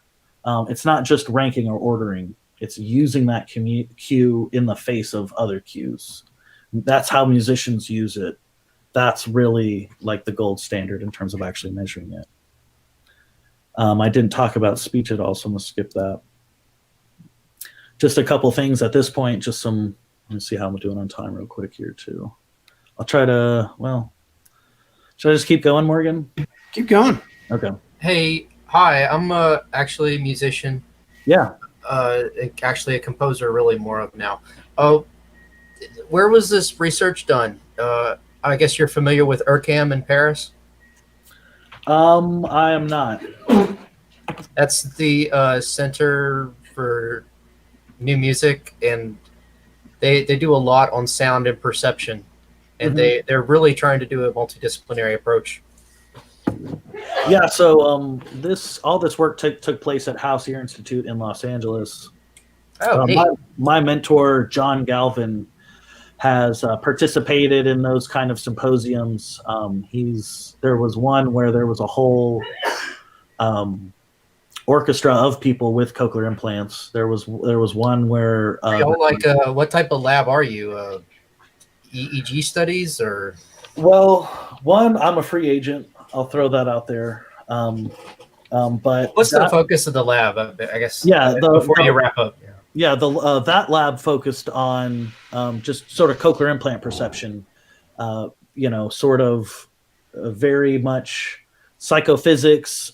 It's a lab that initially started off in the early days of cochlear implants, speech perception, atypical speech. It's really focused on speech perception, but John Galvin did a lot of music stuff. It's purely a cochlear implant perception lab, if that's what you're asking. They don't do any EEG. I think they've probably been co-authors and have other work they do with other labs and things like that. But how is what you got from the electrogram not EEG? I'm just curious. So this electrogram is we just my advisor wrote a program that took all the front end of the cochlear nucleus N22 processor, and instead of amplitude modulating electric pulses over time. It just made a little MATLAB histogram. So this is a simulation of an electrogram, not an actual direct recording of an electrogram, I guess I'd say. Okay, cool. Oh, sorry. Continue. Oh, all good. Please, anybody, any questions at any time? So, like I said, I think hopefully everyone walks away with this sort of notion that cochlear implants pretty good for speech. People can talk on the telephone in like months after they get turned on, and some people it's incredible, but not as good for music. I've changed my tune on this after working at Advanced Bionic and being more industry than academics. I used to say, but not good for music, and now I'll say not as good for music. We have a limited spectral resolution and lack of fine structured cues. The harmonic processing and how harmonics are put together in the normal hearing system, I don't think is well understood at this moment either. And certainly cochlear implants aren't at that point where they could provide that. Another limitation is if the starting point for a cochlear implant is it a microphone? Yeah. Yeah. Well, you have to deal with wind shear. Oh yeah, I mean there's incredible amounts of front end signal processing that goes on typically. So yeah, wind reduction's a big one. What do you know what type of microphone they use? But like I've read one or two things about like what happens when they use a different style of microphone for it, and like whether it can reproduce certain sounds more accurately for going through the filters. Yeah. I really don't know too much about the microphone design. I can speak a little bit to mic placement that might maybe illustrate some things. So for Advanced Bionics, their sound processor sits over the ear, and they actually have a microphone that comes down, and it's basically actually hangs down, and not hangs, it's stiff, but you can visibly see it, and it's right about in the middle of the ear canal, such that it actually gets the pinna effect. Yeah, and that's very smart. That's a really good design. I know I've seen them before. I just never noticed that's what it was. Most companies actually that have fake ears and then a microphone inside of them. Yeah, so the Kemar for doing auditory testing, having super fancy mics in the ear canal to mimic that. Is that what you're talking about? Are you asking me or somebody? Maybe Richard. Yeah, I've seen them. I think maybe when people are doing studies on binaural audio, if you want to test them, you can have speakers set up, put it in a quiet room, and then I've seen like a whole rig, and it looks like it has fake ears on the side. Yeah, there's definitely stuff like that. I'll come back. I'm going to make a comment on some of the mic stuff, but I'll just kind of put a little pin in it here in that. So Advanced Bionics has that mic. It sits down. It sits in the ear canal. You get the pinna effect. They patented that design, so nobody else has it for a little bit at least. Yeah. Sorry, I meant to say that because that's the value of having the ear shape and how the sound doesn't just go into a microphone. It goes through our physical ears that have this wonderful shape. Right. You know? And it's interesting. It's one of those things. I'll sort of say it like this. It kind of doesn't matter because your bottleneck is not the pinna and it's not the microphone. It's the electrode nerve interface and the just limited information transfer that you get when you stimulate an electrode and have neurons that are sitting, a good distance away in terms of the geometries and are in between these bony structures and have fluid-filled stuff going on. The microphones are, it's having worked at Advanced Bionics, the T-mic, as they called it, that came down was a sell for people But as much as it was in our marketing material that you get the pin effect, people said that looks hideous. I don't want people to see that. I want this thing to be small, to be discreet. And nowadays, there's, I showed you where that coil was on the back of the head. There's whole self-contained units where the microphone is on the back of someone's head, right? Yeah. And everybody here would think that's just terrible. That's not going to work. That's dumb. People want that. They love it. People are flocking to it. Yeah, most of the people I know with cochlears have that style. I went to RIT, Rochester Institute of Technology, and we have one of the largest deaf populations in the world because of NTID, National Technical Institute for the Deaf. Pretty much every single class had to have at least one ASL interpreter. All TVs had subtitles, and pretty much most of the clubs had interpreters or all sorts of stuff. And it was really cool because, like, I talked with quite a few of them about music perception a couple times because, like, one of the groups I was in the anime club at this school, which was one of the biggest clubs at this school, and we had a lot of deaf and hard of hearing people, which, like, they loved this stuff since pretty much everyone watches it with subtitles. But we often got on the subject of the music and hearing from them about, like, what they were able to perceive from the music or which songs they were able to perceive was always very interesting, especially since almost all songs are in Japanese. So it's a very different language than English in terms of how sounds work. So this has been explained a lot about why they explained, like, the certain issues they had with hearing certain types of music in those discussions. Yeah, I bet some of them probably said that, the music was, like, distracting, and especially if there was multiple characters talking or some background music as I guess you could read the captions, though. Yeah, but openings often didn't have captions, or sometimes the music was the focus.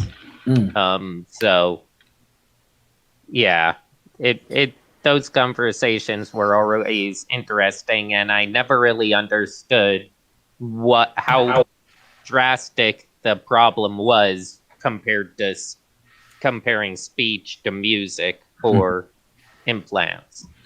Nice. Learn something new every day, right? Yep. Very cool. Also, one thing is the deaf community and cochlear implants have a very fractured, interesting history, which we could talk about. I'm sure you're probably very familiar with that. Yeah. So getting through this part, hearing aids can add some good stuff.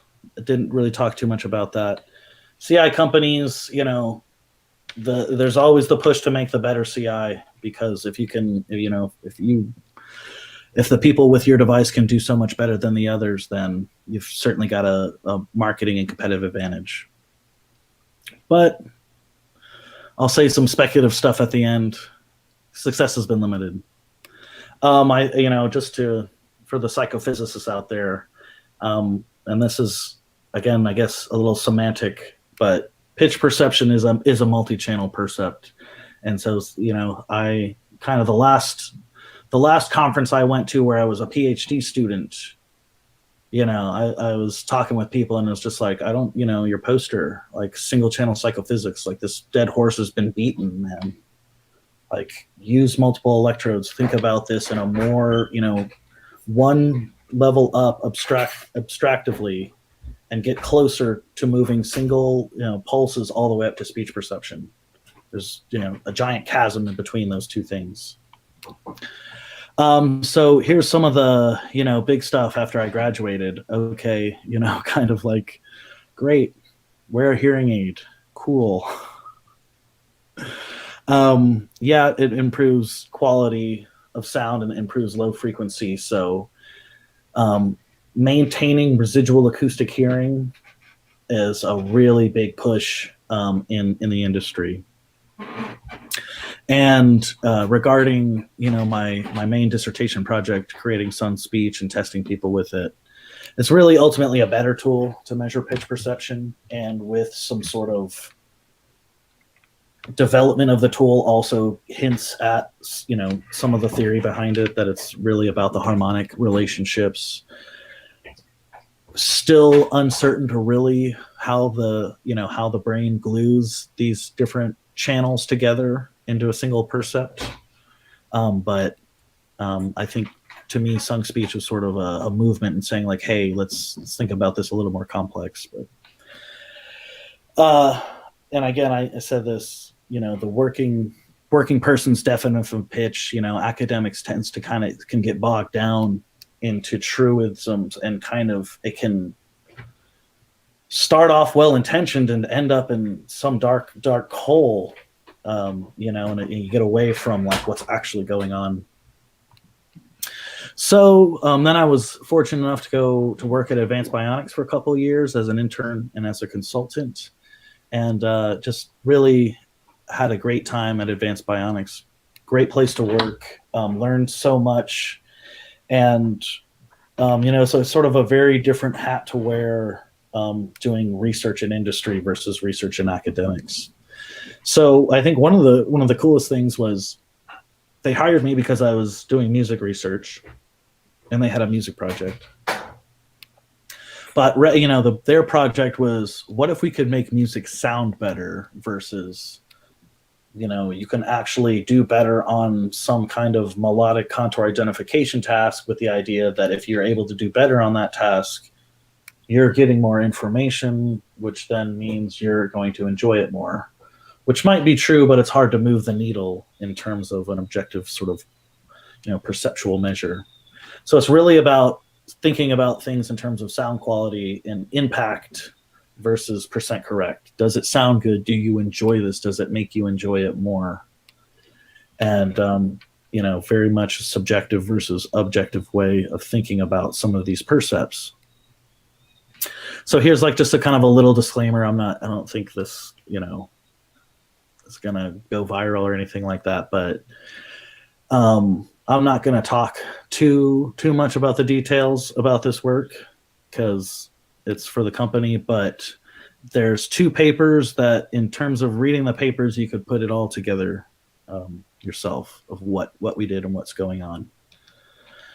Just to kind of say these. Charles Lim's actually here at UCSF now. He was at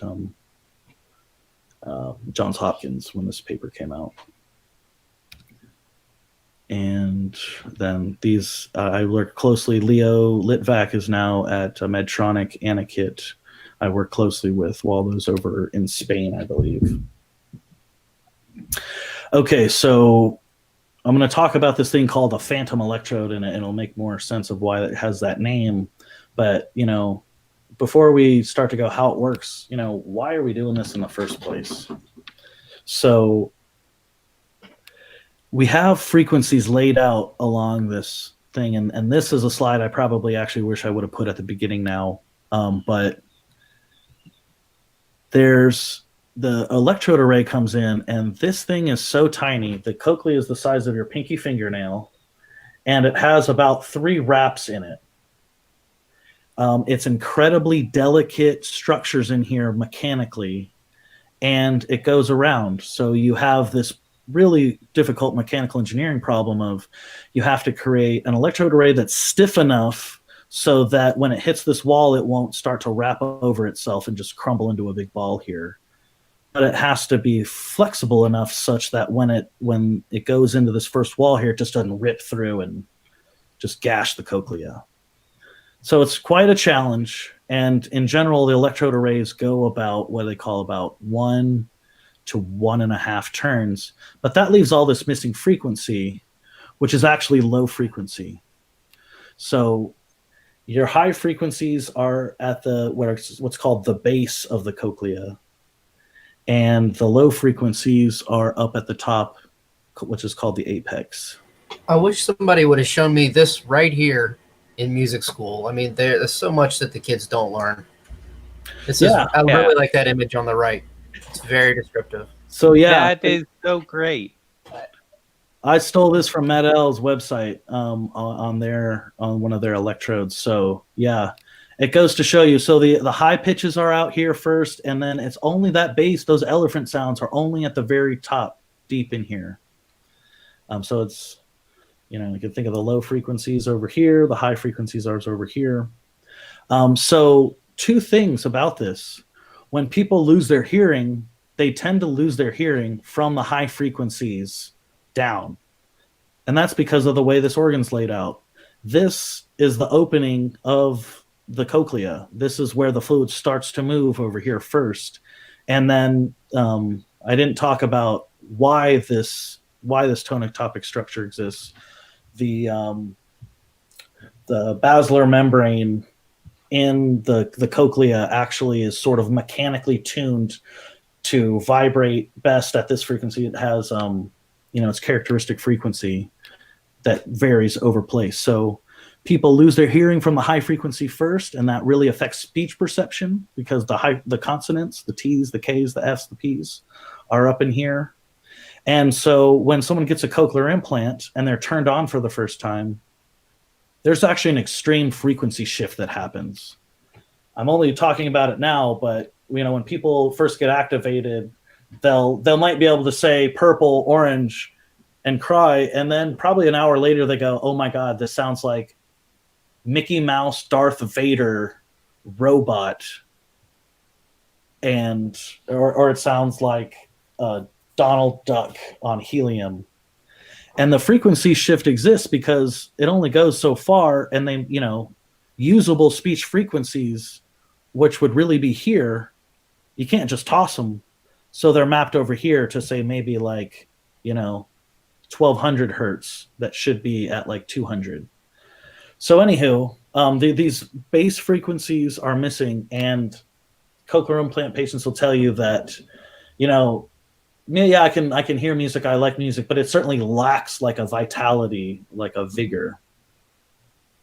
All right, so here's kind of a little diagram I set up to try to illustrate how and why this is working. I've certainly seen presentations that do a lot better job of this. I'm kind of stealing from other people, but first, before we get to the neurons, here we have something, just like an electrode array. I have it going this way where the apex is over here. I've unwrapped it and just put it on a single line dimension here. We got the low frequencies over here. We got the high frequencies over here. For, the people wondering about current paths, the ground electrode is far away. This is very much like sort of a true monopolar situation with the ground. So we have our electrode array over here. We've got some neurons that we're activating, right? So these neurons might be low pitch neurons. These are higher pitch neurons over here in this schematic. So in general, we're just going to I'm not going to talk about the second part of the biphasic phase. I'm going to even simplify things more. I'll just say, we're going to stimulate over here and know that there has to be current going somewhere so it returns to ground, right? But forget about this over here. That's just the technicals, for the EEs involved. When we stim over here, we're generally targeting the neurons closest to it, but we're getting some roll off on the sides for sure. And depending on amplitudes, whole bunch of things, do the neurons fire and where they fire. The important thing to know is the closer you are to the electrode, the stronger the electric field is going to be, the currents are going to be, the more likely a neuron's going to fire. So that's that. Now, there's all kinds of fancy stimulating things you can do with certain systems that say, like the advanced bionic system, another one of their selling points is any advancements in cochlear implants like our system will be able to do. They have all of this like hot rod stuff under the hood. They're very much like a Ferrari, racing on a dirt track. So in that regard, they have multiple independent current sources for every electrode, both positive and negative. And you could, in the advanced bionic system, you could have every one of these electrodes going at any given moment in time to really be able to shape a spectral field. But anyways, one of the things we're going to do here is, rather than sending all that current back to ground way far away, so it's not messing with these other neurons, now what we're going to do is take about half of that current and shunt it to the next apical electrode and have whatever else goes to ground. And what that's going to do is it's going to shift the primary activation from here to over here, which is almost akin to thinking like there's another apical electrode, because you've actually shifted where the peak is going to be. So I'm going to try to sort of, if anyone's having difficulty with this, I'm definitely not doing a good job illustrating this, because Is that like let me see if I can have a crack at it. Is that like doing a fake reverb on the computer and you think it's far away? Well, in terms of things being far away, it's a trick to make it sound like it's, I don't know. This one's really, so if you have an electric field and you have a single stimulation, let me just go back to. So it's not a physical electrode; it's a virtual electrode. Right, and it's called a phantom electrode because it's sort of like if you turn it on, the frequency, the percept that is elicited is even lower than your lowest electrode. Yeah. Wasn't it showing the a electrical field diagram possibly help with this? That's exactly right. And yeah. I'm going to try to create that with my little mouse here. We have basically a nice little Gaussian here. And then once you have the shunting current over here, you have to turn this up. You have to turn both of these way up in order to get the equivalent loudness. And when you turn that way up, you now shift this Gaussian to more over here, and then it rolls off steeply over here. And so it actually just like a neat little trick, I guess. It really is. And the inverse is done in things like EEG, where I think you would record a center electrode and subtract the side electrodes. It's kind of thinking of it like that. And that might focus. That's used in sort of focusing if you subtract from the sides. But anywho, you're right. Showing the different electric fields is exactly what would be the most illustrative of here. And I'm hoping enough of y'all can have that in your mind. Or it's all phenomenology, and whatever's done, we end up sort of, perceptually producing a lower frequency electrode. And so, sorry, go ahead. A dumb question. Do you expect the length of this? And could you go back to the picture showing about how it only goes so far in? You said at 1.5 turns. Yeah. Do you expect them to reach farther in the near future? Well, so Medel, this would still even work, even if you. One bigger. Is some of the early work was the first ones kind of only went to here. And people were talking. So that really just goes to show just the power of the brain. Like someone was saying, you can watch videos at 2 times speed, have incredible pitch, manipulations, and then your brain over time will just kind of reset itself back to where it wants to be. And that's really what cochlear implants just really show. It's thought of as a limitless potential that your brain can just adapt to, just take garbage in and actually spin gold out of it. But anyways, for whoever where could we be? My name's Richard, by the way. I guess your name's Joe. Mm-hmm. Sorry I came in late, but No worries. working. Like in the next 10 years, could they possibly go another about to where the arrow is?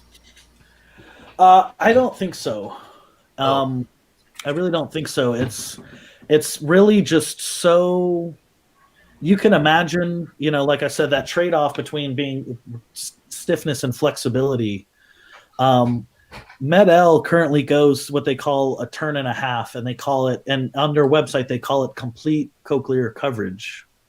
Even though it's only a turn and a half and not 2.5 turns. One of the things is, and I might or not have a picture of it, but when you're down here, you're really close to the cell bodies. When you're up here, you're like, it's really, long dendritic peripheral processes that actually connect to that inner hair cell up here.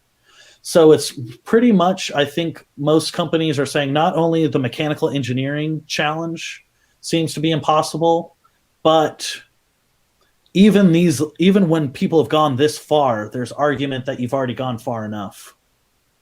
And that the way the system's laid out, that's might not be buying you anything extra.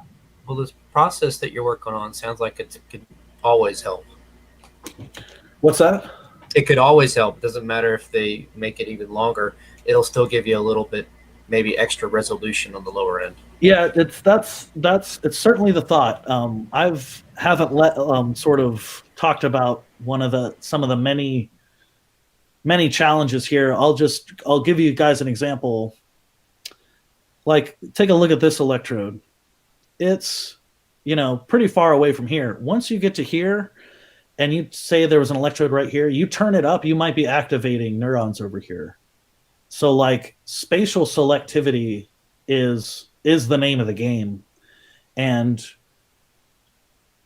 the limit of cochlear implants is that you have to turn certain things up loud enough to get a real working percept. And because things are so loud and you're so high in amplitude, you're spreading this current and current field everywhere. So you target use a lot more electrodes and then accurately create a very dense field that it targets the exact specific spots you want it to, or would that take too much current? Or so what you're talking about, like if you had every single current firing, you could just superposition, add and subtract them all together to get a very precise E field, right, over space, right, what you're talking about. And it's called a phased array, is that term in cochlear implants. And you said it. It just requires so much current, and I haven't talked about like sort of any of the things that actually drive like why people decide to get a cochlear versus an advanced bionics versus a Med-L versus a NeurotechX versus some of these other things. But battery has a real world component, right? You're out at lunch and your battery dies and you reach in your purse and you forgot to bring your spare battery. That happened at school so many times. Oh yeah. So many of my friends, they'd either forget it or because they aren't cheap at all, so they only have one or two. Usually. So it's interesting thinking about the business model of cochlear implants, and I'll just touch on it just for a second, and then I'm getting close to wrapping up here. When someone buys a cochlear implant system, right, they get the surgery, they get the device, and now Advanced Bionics is saying, okay, you bought our device, you're using it. How can we still make money off of you? Like, you're going to your clinic. And so they have all these peripherals. You can buy more batteries. You can buy different covers. They do have a model where they're selling you the razor and the razor blades, and then selling you razor blades over time. So yeah, batteries are kind of how they actually continue to make money off of people. Those things will die every so often. There's certainly a finite shelf life on those things. It's interesting you bring that up, Joe, because I mean, again, when I did the kind of you for the Neuralink demo, and we're talking about brain implants. And one of the things that we were, one of the other things to talk about was how long, how you were going to make your battery, and if your implant was really providing a critical service. So started with cardiac implants. This is not something you want to fail. Right. But a great example, just in terms of if this is going to run out, then you're going to lose that service. Yeah. You're going to lose. And so just that is definitely one of the things that implants need to hard and long. Yeah, power and running power leads. I mean, it's just like leads and just where your power source is and how it is. So spinal cord stimulators, cardiac pacemakers, most of that stuff. I only know of a few particular instances where they don't have, a giant battery that's surgically implanted that gets replaced every so often. Yeah, I mean, some now have wireless charging and stuff. I could see something like a cochlear implant being a great one where instead having to actually plug it in, you just have something magnetically attached, which I think some have, or even literally using a laser to send power wirelessly. That makes my skin crawl thinking of literally plugging in a USB port behind my ear. That can't be comfortable. Well, so as it stands now, every cochlear implant, and this wasn't always the case, but there was a company, or early company, I forget the name. It came out of Utah. They actually had a percutaneous plug that you would plug, actually have a sound processor that would be connected to it. So it's the scene out of Matrix where they unplug the thing from the back of your head, and it's definitely yeah. So every cochlear implant now has wireless inductive power, and they all have a magnetic, the magnetic coil that aligns the power coils and keeps it on their head. Yeah. And that's also, it's a kind of a nice safety thing. Everything it's a bug until it's a feature, or it's a hassle until it's a feature. But it actually, in terms of us doing experiments, we always said the fail safe is, hey, anytime it gets loud, rip your coil off your head. It'll depower your implant. And if, as we're doing these modulation detection experiments, as we're doing direct stim experiments, one wrong zero goes from an ah to a and if that's happening, just rip the coil off. Okay. If let's let Joe wrap up. I know I'm gonna have to go with this one pretty soon.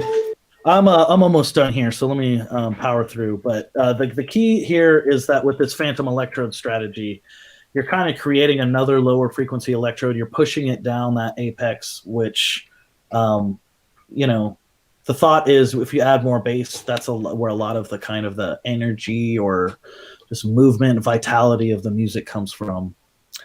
And so when we did that and we added it to a working strategy, we definitely got those results. People said the music sounds better, it sounds fuller, it sounds rounder, more vital. It was the coolest. I mean, it's just addictive. Like you're working with somebody, you're doing cool science stuff, you're trying to figure out how it works, and they're just sitting there starting to cry and just say, oh my God, like I had this giant dude from the military, his name was Mike, big old deep voice, and we played for him some Barbara Streisand, said, hey, okay, like pick your favorite song, we'll pull it up on YouTube, and like we'll turn it on, and he just started bawling, saying it reminded him of his wedding. I mean, and that's what this is all about. It was just so cool. So, just some collecting some data to present to other people to say we are doing something. We also did some pitch ranking between that phantom electrode and the most apical electrode, and the phantom electrode was consistently ranked as lower in pitch. And across pretty much everybody, music was ranked as sounding better. But that's not the whole story. So one thing that was really interesting is whenever we first turned it on in the very first experiments, you add bass, perceptually that kind of shifts like the spectral weighting of the sound you're hearing. So we'd have people say, I feel like I can't understand speech as well. I feel like I'm losing the high frequencies. One of the things we tried was, okay, let's increase some of the high frequency electrodes to combat this, to kind of even out that sort of spectral shift. Are we just making things louder in a way after that? Well, this is really one of the killers here. It was, people cried when it was turned on. They'd wear it for 4 weeks and be like, yeah, it's normal again. Sounds good. So we had this idea, okay, it's a wow factor. What if we had people crying in the clinics? Like the clinicians are going to be like, we got to get this to everybody. Like Advanced Bionics wins, right? My patients are crying.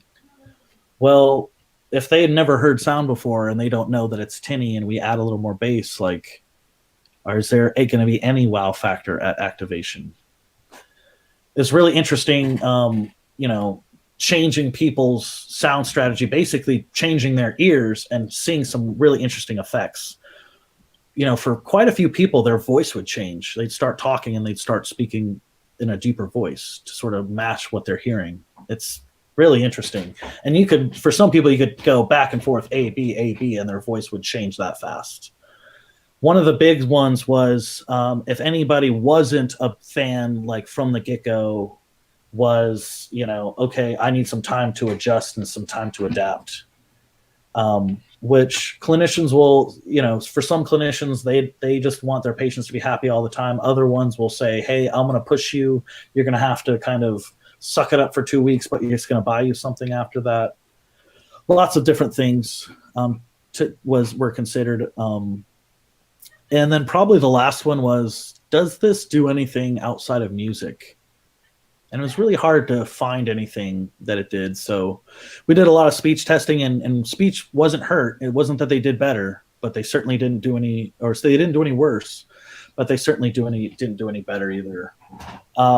It was pulled from release, and then there was sort of an idea that, okay, what if you have like a special music program?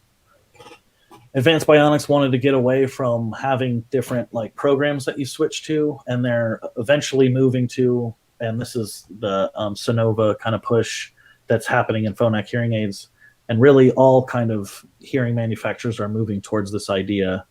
Rather than have a program that's your everyday setting, have like a high noise setting, you have an adaptive controller choosing between these different settings depending on what it's, identifying as the background you're in or what you want to be in. But it's really still, and I'm certainly not the best signal processor, but it's still a real challenge, noise versus music, especially pitchy noise. And you get, big noise rock fans. So some of that stuff, you think about Jesus and Mary Chain, and is it going to turn on a noise program or a music program? So anyways, Phantom was not released, and what are some of the big takeaways, and why is that? So one of the reasons it wasn't released is internally at the decision-making table, other non-engineer, non-science, not the people, the tech side of people saying, let's push it, let's push it, let's push it. You have, other people that have very different perspectives and very valid perspectives, and maybe a little more related to the bottom line perspectives in a lot of cases. So one of the ideas for us was, okay, we're already the complicated company. We've sort of been of, by, and for engineers. And there was a while that every time they asked somebody who picked an Advanced Bionics implant, why did you choose it? Oh, the tech, you guys have the best stuff. You guys have all the capabilities. Well, if you double down on that, and sometimes you can actually be narrowing your audience and your field.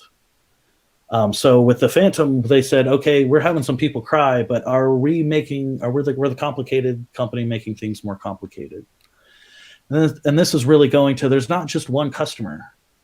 It's not just the person, is this person perceiving better? We have the surgeons in mind. How do we do surgeries with this device? What is the support we get? And most importantly, the clinicians, in our case, audiologists, like they're the ones that really work with the people. They're the ones that'll say, we don't do advanced bionics implant at our clinic because your clinician software is crap and just hard to understand and hard to use. So we just decided as a clinic, we don't use it. We don't do you guys. So that was really stuff that really my eyes got opened when I was working at Advanced Bionics. And one person at the decision table really said that corner cases matter. She said, if 5% of the people get the Phantom strategy, they walk out to their car is now rumblier, louder, and they turn around and run back in the clinic and say, you have to change this. You have to take it off. 5%. She said, if 5% of the people do that, we're like effed. We're screwed. Like it's going to cause huge problems. So Phantom wasn't released, and that was that. I'm just going to hit a couple things real quick. I've already kind of said this. Talked with somebody. The best conversations are with beers in hands, late night, with the people at these conferences. And this lady told me I have some devastating data. I can't release it because it's just a Debbie Downer of data. And it's basically once you account for certain things, basically implanting better ears, better signal processing, like cochlear implants haven't improved. The core technology of cochlear implants hasn't improved. The electrode nerve interface is not any better than those early 93 devices, which at that point had been, worked on for 30 years. And it's really just fundamental physics, the inverse squared law, that electric field intensity is gonna fall off in an inverse square. So it's really hard to be selective. I was at a talk and somebody tried to describe it like this. Imagine you and your flatmate are next to each other and you're trying to have a conversation with two other people in the apartment next door across the room. Depending on the room, yeah, you can have that conversation. But the key here is, okay, to have a selective conversation. One person wants to only talk with the other person and the other person only wants to talk, person A and B on both sides only want to talk. Person A on both sides only wants to talk to person A and person B. But because you're on the other side of a wall, you have to scream. It's hard to be selective. That's essentially, like in a nutshell, the limitations of cochlear implants and the limitations of neurostimulation, period. But obviously, cochlear implants have improved a lot. It's really on the front end signal processing. That's where most of the work is. Really noise reduction, microphone beamforming, really fancy stuff, wind reduction, echo reduction, all kinds of algorithms to clean up the front end. Implanting better ears. You have people that have,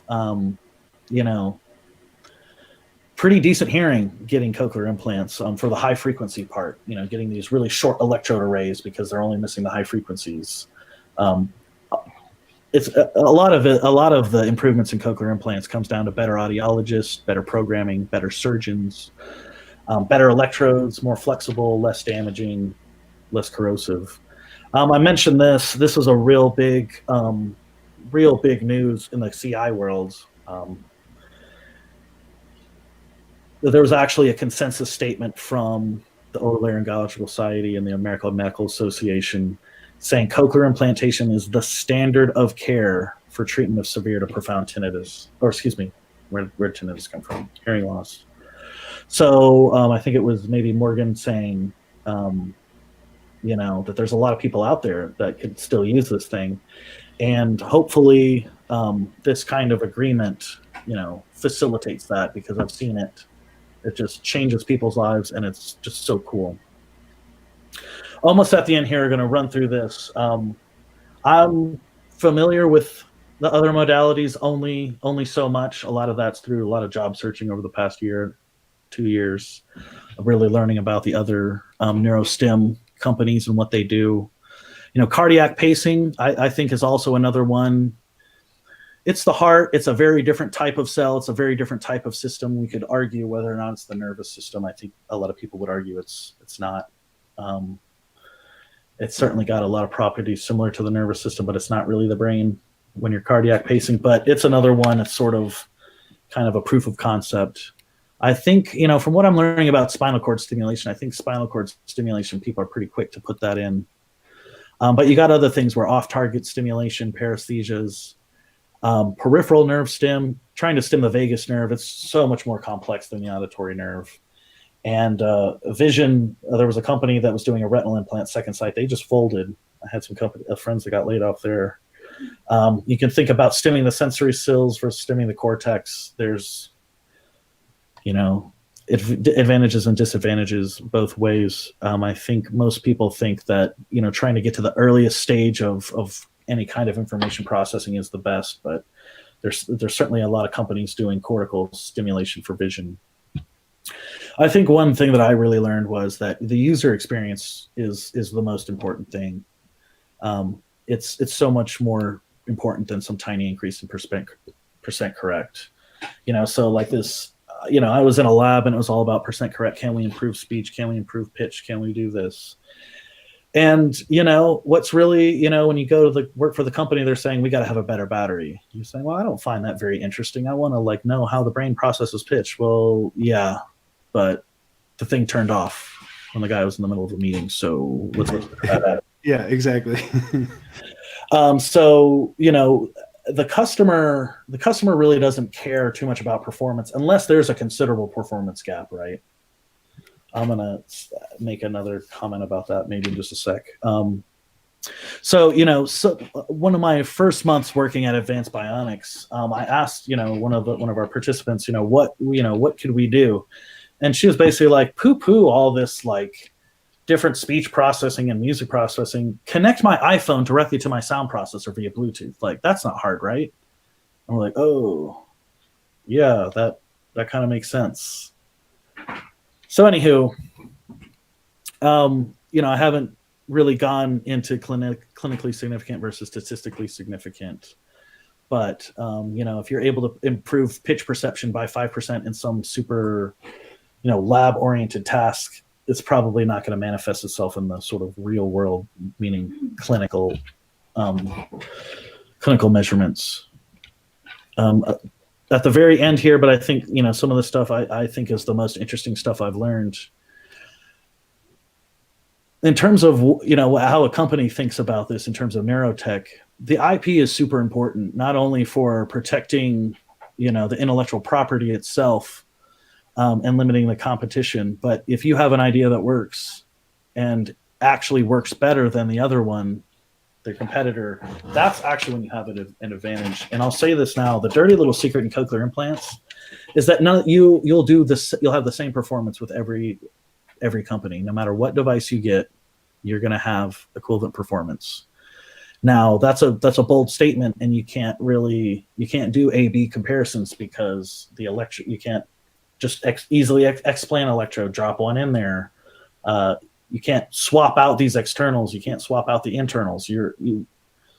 Everybody is their own N of one in that way. So the only way to do a cross-company comparison is you do these huge N, 100 people with cochlear, 100 people with AB, let them get all properly set up and do the comparison, and everyone's exactly the same. Not even like within error, it's like everyone's exactly the same.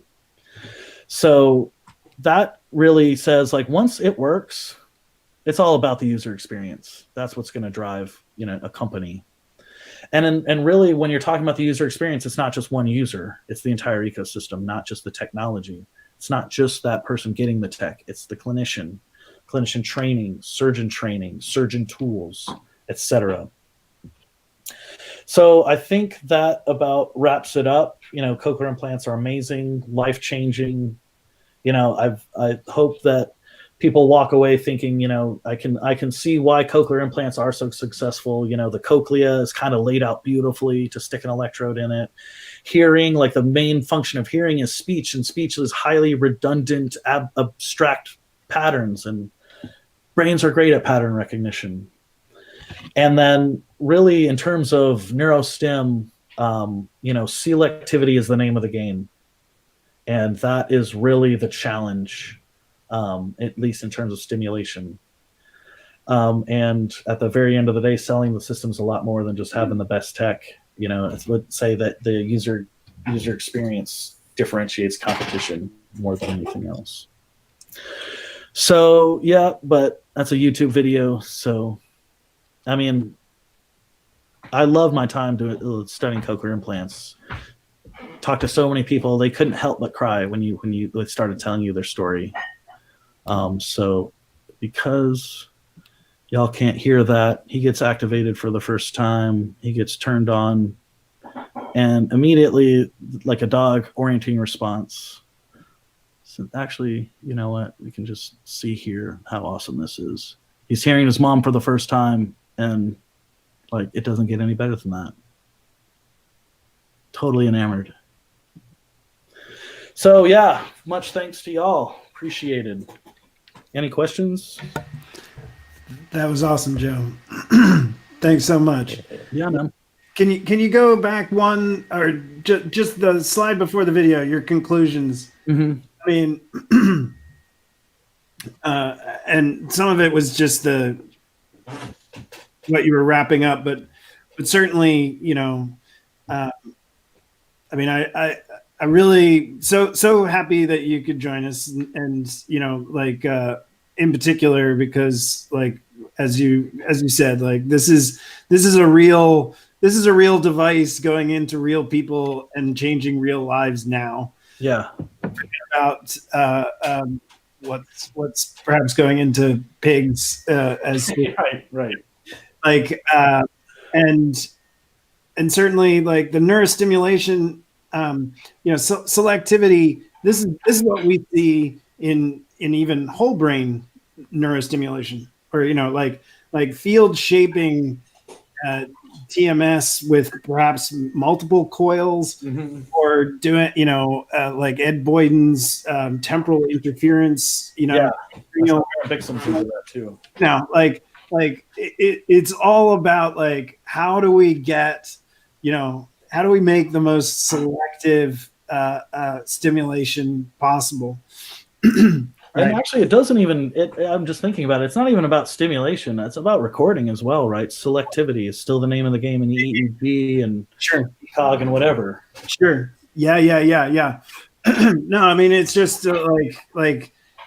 I mean it's a wonderful microcosm of the same problem, just in this nice little package that you're dealing with. I mean, even the how to model what you saw with Neuralink, where they've got to push a very fine wire to a location, and dealing with the mechanical properties of that wire and the simulations of that pushing, and trying to get it to be very, very close to a particular cell. Mm-hmm.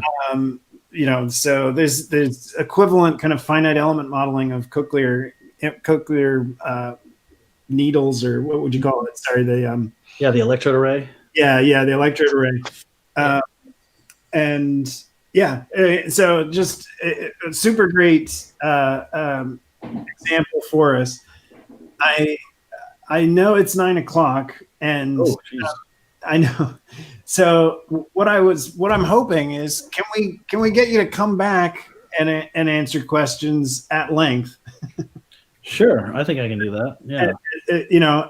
So I see Nivi's got a question, and she's so there's at least one question in the chat. Sorry. I'm sure other people have questions too. I know I'm going to be. It's just a matter of time before they come through that door for me to get kids to sleep. Any quick questions for Joe? Yeah, I have a couple, but I'll wait till another time to ask because I've already asked a couple. Thanks. So Nivi, I'll just comment real quick on that one, the cocktail party. Yeah. Yeah, the cocktail party. It's you hear that term all the time at conferences, and different, and it's a little bit different once 9 or 10 p.m. hits and they start talking about cocktail. I have maybe a short question. Let me just answer this one real quick. Sorry. Yeah, answer that one first. Yeah. So given that the resolution is pixelated, the cocktail party problem is exactly right. So what turns into two different voices blend together, and because you don't have the resolution to resolve those as two different things, for then your brain to sort of focus and attend to one versus the other, yeah, it becomes a real challenge anytime two people are talking. And again, I'm not a big signal processor or the best signal processor, but my understanding is that's still, sort of blind source separation is still, not really used per se in the real world yet. It's still very much an academic thing. And the mic, a lot of the placement of the mic is for the pinna, and so that really is directionality of sound for the pinna, saying if it's above, below, to the side of you, it really helps with sort of direction of sound. If that helps. Okay, yeah, thanks. That was helpful. Somebody had a question? So Richard? Yeah, maybe it's just a quick answer. Just for the scope of this, how many people who have hearing loss, like what percentage, do their neurons work? Is it like 95% of people with hearing loss they have working neurons? Great question. I'm glad you brought it up. I guess like maybe they're just so there's so many people like. Yeah, to answer your question, yeah, it's like 95% of the people have, the auditory nerve is still there. Now, when your hair cells start to die, it triggers a long, drawn-out process of your auditory nerve starting to die, which is kind of, I mentioned the term better ears a couple times. There's some research on that. But, yeah, for the vast majority of people who are deaf, they still have those working neurons, so they could get a cochlear implant. But there are people that have a missing auditory nerve. They either got broke or people were born without it. So a cochlear implant wouldn't work for these people. So I'm gonna break my own request and ask one more question. so have people looked at? It's associated, or certainly faster degeneration in Alzheimer's is associated with hearing loss, or hearing loss is a risk factor. Is there any look? I mean, is there enough cochlear implants to look at, as changing hearing loss? Or is that more hearing loss that would be dealt with hearing aids? So this is not your thankfully I've gone to enough conferences, and people are, you got to kind of see the whole thing. So I certainly know the very first conference I went to, there's a whole section on basically sensory deprivation and how damaging that can be to the central nervous system and triggering other things like Alzheimer's. So I think that it's really a matter of getting input. Your brain, like muscles, so they need to be worked out, is kind of the real simplified version of it. So regardless if it's a hearing aid or if it's a cochlear implant, depending on the level, like you could still get some high powered hearing aids that would do you pretty good. Someone might not need cochlear implants, but if they're not wearing those hearing aids, they're kind of living in this, super soft deaf world. They're not getting that activation that's been shown to kind of ripple out and cause problems elsewhere. If that helps. No, that's great. And yeah, I mean, there's a lot. I have a lot more questions. I want to. So if you, I mean, I'm hoping to come back and answer questions for sure. Yeah. And maybe we can follow up on a couple of these kind of like research directions that could be connected with it.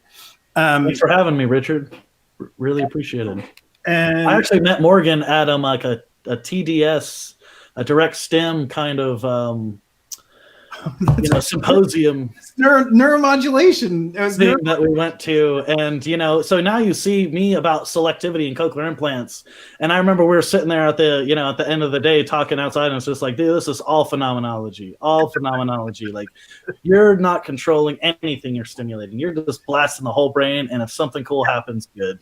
Yeah. Well, and this was it was Maren Bixum's workshop workshop to neuromodulation. What do they call it? They call it neuromodulation, the science or something like that. Yeah, but the particular, because it was up in Napa, wasn't it? It's up in Napa. Was it the Napa Pain Conference or something like that? Is that what it was called? Or there was definitely a pain one. It was like I think it was the New York Neuromodulation Society. Yeah. Maybe.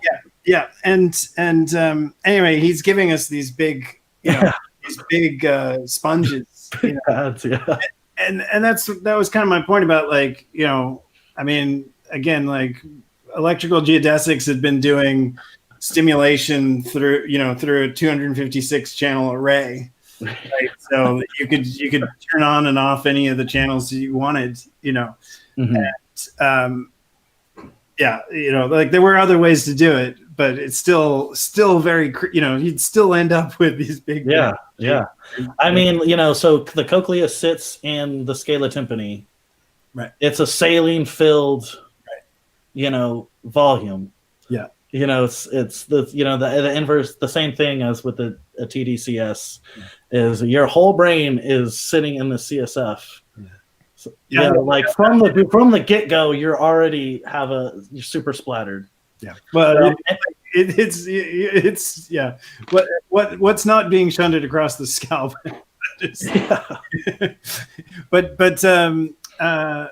Yeah. So let me have you. Yeah, we'll keep in touch. Let's have you come back and follow up on this. I wanted to just because I thought this would be an interesting connection. So and let me just pull up Neosensory is doing this. I don't know if you've seen this device. It's like a watch, and they've got multiple. It's multiple. I forget what they call LRAs, I believe. Hey, Morgan, I'm on the call. If you want to tap out for the description. Yeah. Okay. Yeah. Well, hey, Mike, is that Mike? Yeah, that is Mike. Yep. Okay. So please tell them about. So we did the what did Scott call it? The sensory substitution, or what are you getting at? What do you call it? Hacking your senses 101. Yeah. That's right. Great. So you were there. Yep. Yeah. Awesome. Yeah. First of all, Joe, great talk. Thank you. Yeah. And so after the Thanksgiving holiday, I will be on. So I work at a company called Neosensory. Let me turn my video on just real quick. So I work at a company called Neosensory. We are making a wristband. I've got some around here somewhere that vibrate with vibrating motors similar to the ones in your phone that can give you all sorts of information. Our first customer base are people who are deaf and hard of hearing also, and either people who have cochlear implants and want a little bit of extra stimulation, or people who don't want to wear cochlear implants or hearing aids. And so these motors vibrate in specific ways to represent sounds. And so instead of having the advantage of hooking directly into the cochlea, which the brain is already wired up to understand it, the brain has to learn a little bit, but it's not an invasive surgery. So that's the trade-off. I'll talk more about that in 2 weeks when I come back. Yeah, I'm familiar with some stuff like that. There's people that have done that on the tongue. The tongue is super sensitive, and you can. That's right. Yeah. Paul Bacurita, when he pioneered this, he started with the tongue. That was for balance and vision. And then I think the back is another one where it does pretty well in terms of learning patterns. Yeah.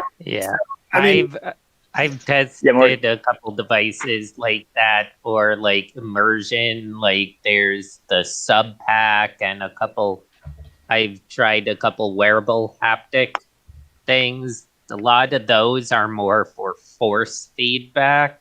That's right. Yeah.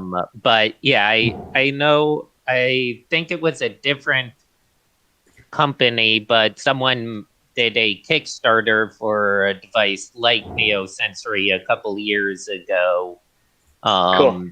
That was like it was Oh, cool. like a watch, but it had really powerful haptics. Right. But it didn't.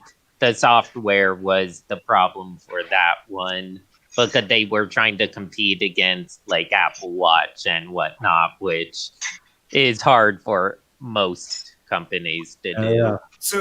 So what I wanted, or what I'm super interested in is the possibilities for it as basically just a plasticity research tool. If you, I'll be honest.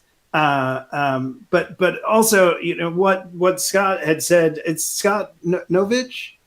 That's right. Yeah. Yeah.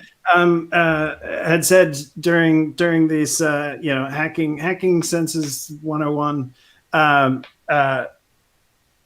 which he's working together with David Eagleman, who for people who don't know, the book Live Wired, which is a great discussion of just our innate ability to turn a sensory stream into perception, and that that you were kind of alluding to, Joe, that like it might sound crazy at first, but like our brains will they'll just do it, man. Oh yeah. And that like these is it LRAs? Is that right, Mike? Yeah, LRAs is just a type of vibrating motors, linear resonating actuators. Oh yeah. He was definitely trying to get at the fact that like this wasn't just an Apple Watch buzz. That this had a dimensionality to it that allowed for a lot more information.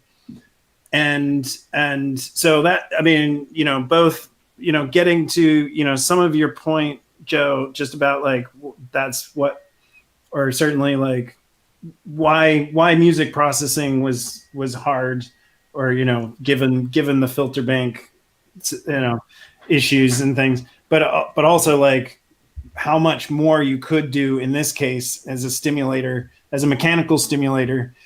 We could do kind of like higher dimensional stuff or richer stuff. And I'd love to talk more about that. Yeah, sure. That sounds interesting. Yeah. Haptics has been getting really amazing. I mean, right now, the big discussion in the like popular culture is PS5's new controller has some of the best haptics of any handheld device ever built, due to the ability for it to have three-dimensional and different, in essence, grittiness and like thickness in terms of like pressing on something has different amounts of gives. They mainly use this in their triggers, where if you're like going through water, it actually feels spongy. Oh, if you're pulling a gun trigger, it literally clicks. They're using instantaneous like motors to change how the springs and stuff work. I've tried a couple of these at different events, and not that controller, but haptics makes such a big difference. And when tied to audio, it makes such a big difference for identifying certain things. Haptics is going to be helpful, I think, for like relearning certain things with audio. Yeah, I haven't talked about sensory integration at all. I said nothing about the other systems at play. Well, when you were doing the music example, it actually made me think of a Poppy Crumb example. Have you heard her speak? So she's the head of. I've heard the name. Yeah, she's the head of Dolby's research lab. Yeah. And and she's got some really great, so it's Dolby, right? So it's kind of focused on, a lot of music, but also, I mean, she had this great example where she's, give your kind of garbled sound, but then she puts up some text, right? Oh yeah. And in this case, she's pointing out the fact that this text is not the speech. the noise is actually just noise, but the text makes these words come out. Yeah. Of it like being the opposite, or sort of like instead of giving you the clean speech, she was kind of playing on the which is the Beatles album. Is it the White Album? If you play backwards, Revolution 9. Yeah. Anyway, so she puts it up on the screen, and she's like, "Now you can't unhear it." Yeah. Hearing images. Yeah. Yeah, they call it the McGurk effect. So you can, change the video, change the audio, and you can start manipulating, on certain dimensions what you're hearing. Yeah. And again, to link it back to psychiatry, which is where I'm looking for applications. We're super interested in terms of hallucinations, and what's happening in the brain, where voices are those real voices? Are those expectations in the kind of in the noise, and some of these related issues, but in obviously non-cochlear areas. One thing I learned is the brain is so good at pattern recognition, it will find patterns where there aren't any. Oh yeah. Right. And so that's kind of feeds into certainly topics that come up now in psychiatry, where active inference and Bayesian brains, and but with different assumptions or different rules that cause these different behaviors or different percepts. Anyway, I wanted to get at one other thing though. So there's the contest, right, Mike? Tomorrow. Applications are due tomorrow. That's right. Yes. Yep. Right.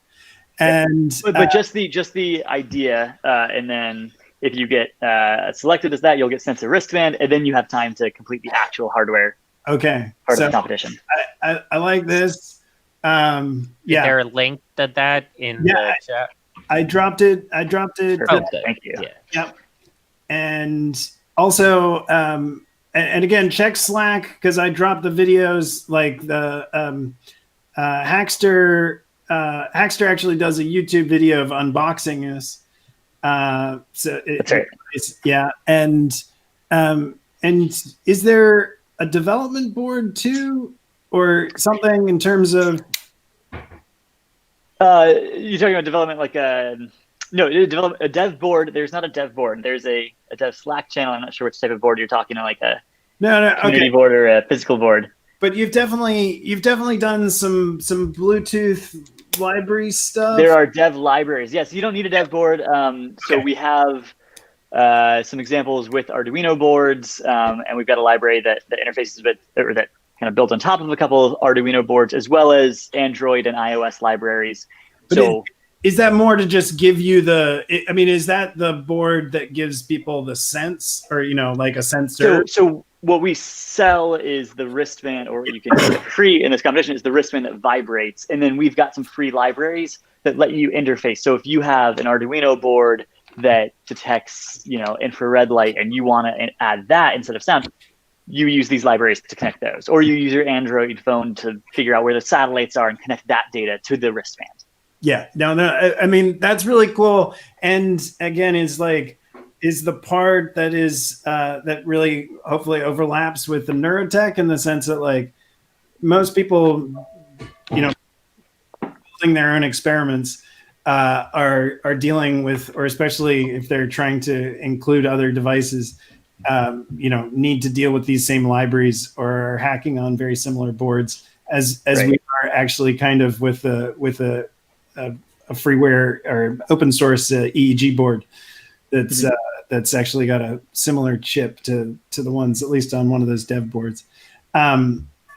Awesome. And so yeah, Mike's gonna come back. And great. I'm glad you could catch Joe's talk. It was a great talk. Perfect. So tons of other stuff on the meetup agenda for papers and let me just see tomorrow. Well, so everybody's going to be working on their Neosensory competition app or application. That's what I like to hear. Definitely check for John and some others. There's some good psychiatry people talking tomorrow. And you can again find the links on the meetup agenda. I want to thank our videographers, Alex and Ryan, and everybody who joined us. I'm gonna go. Everybody's quiet now, so I don't know if maybe I shouldn't say anything. But yeah, I'm gonna wrap up for now. And next week we've got an old GasLab alum is going to be talking about. Check out his video on the OpenBCI channel. It's very cool, and hopefully also talking about some of his work there, maybe with some of the NeuroRacer stuff. What's that? The British fella? No, not the second, not the last video I posted. The one before. Oh. So that's Omar from. Well, he's a data scientist now, but he was in the GasLab Neuroscape at UCSF, and yeah, he's going to be talking about what he's been hacking on in his lockdown period. All right, y'all. Take care. Thanks again, Morgan. We'll keep in touch. Definitely. Yep. All right. Yeah. Take care. You guys. Thank you all. Yeah. Thanks, Mike. Cheers. Yeah. Bye. And Ryan, you're going to get the Yep. chat. I'm going to copy it once people leave. Also, I think I thought up a solution for the cocktail party problem based on what he showed that I definitely want to ask him the next time he comes by. But the problem for my solution would be it requires a lot of processing to be able to be done. In being able to separate out voices, which most phones can do very well at this point, and then can pitch shift or audio shift each voice separately so you can identify them separately. But I'm gonna have to go. Yeah. Yep. But yeah, did I copied the chat. No, that's awesome. I was just trying to remember. Oh yeah, did I get anything back from on Discord? Yeah. I don't know if he's seen the most recent stuff, but yeah, I definitely am excited about them finally announcing the Galea and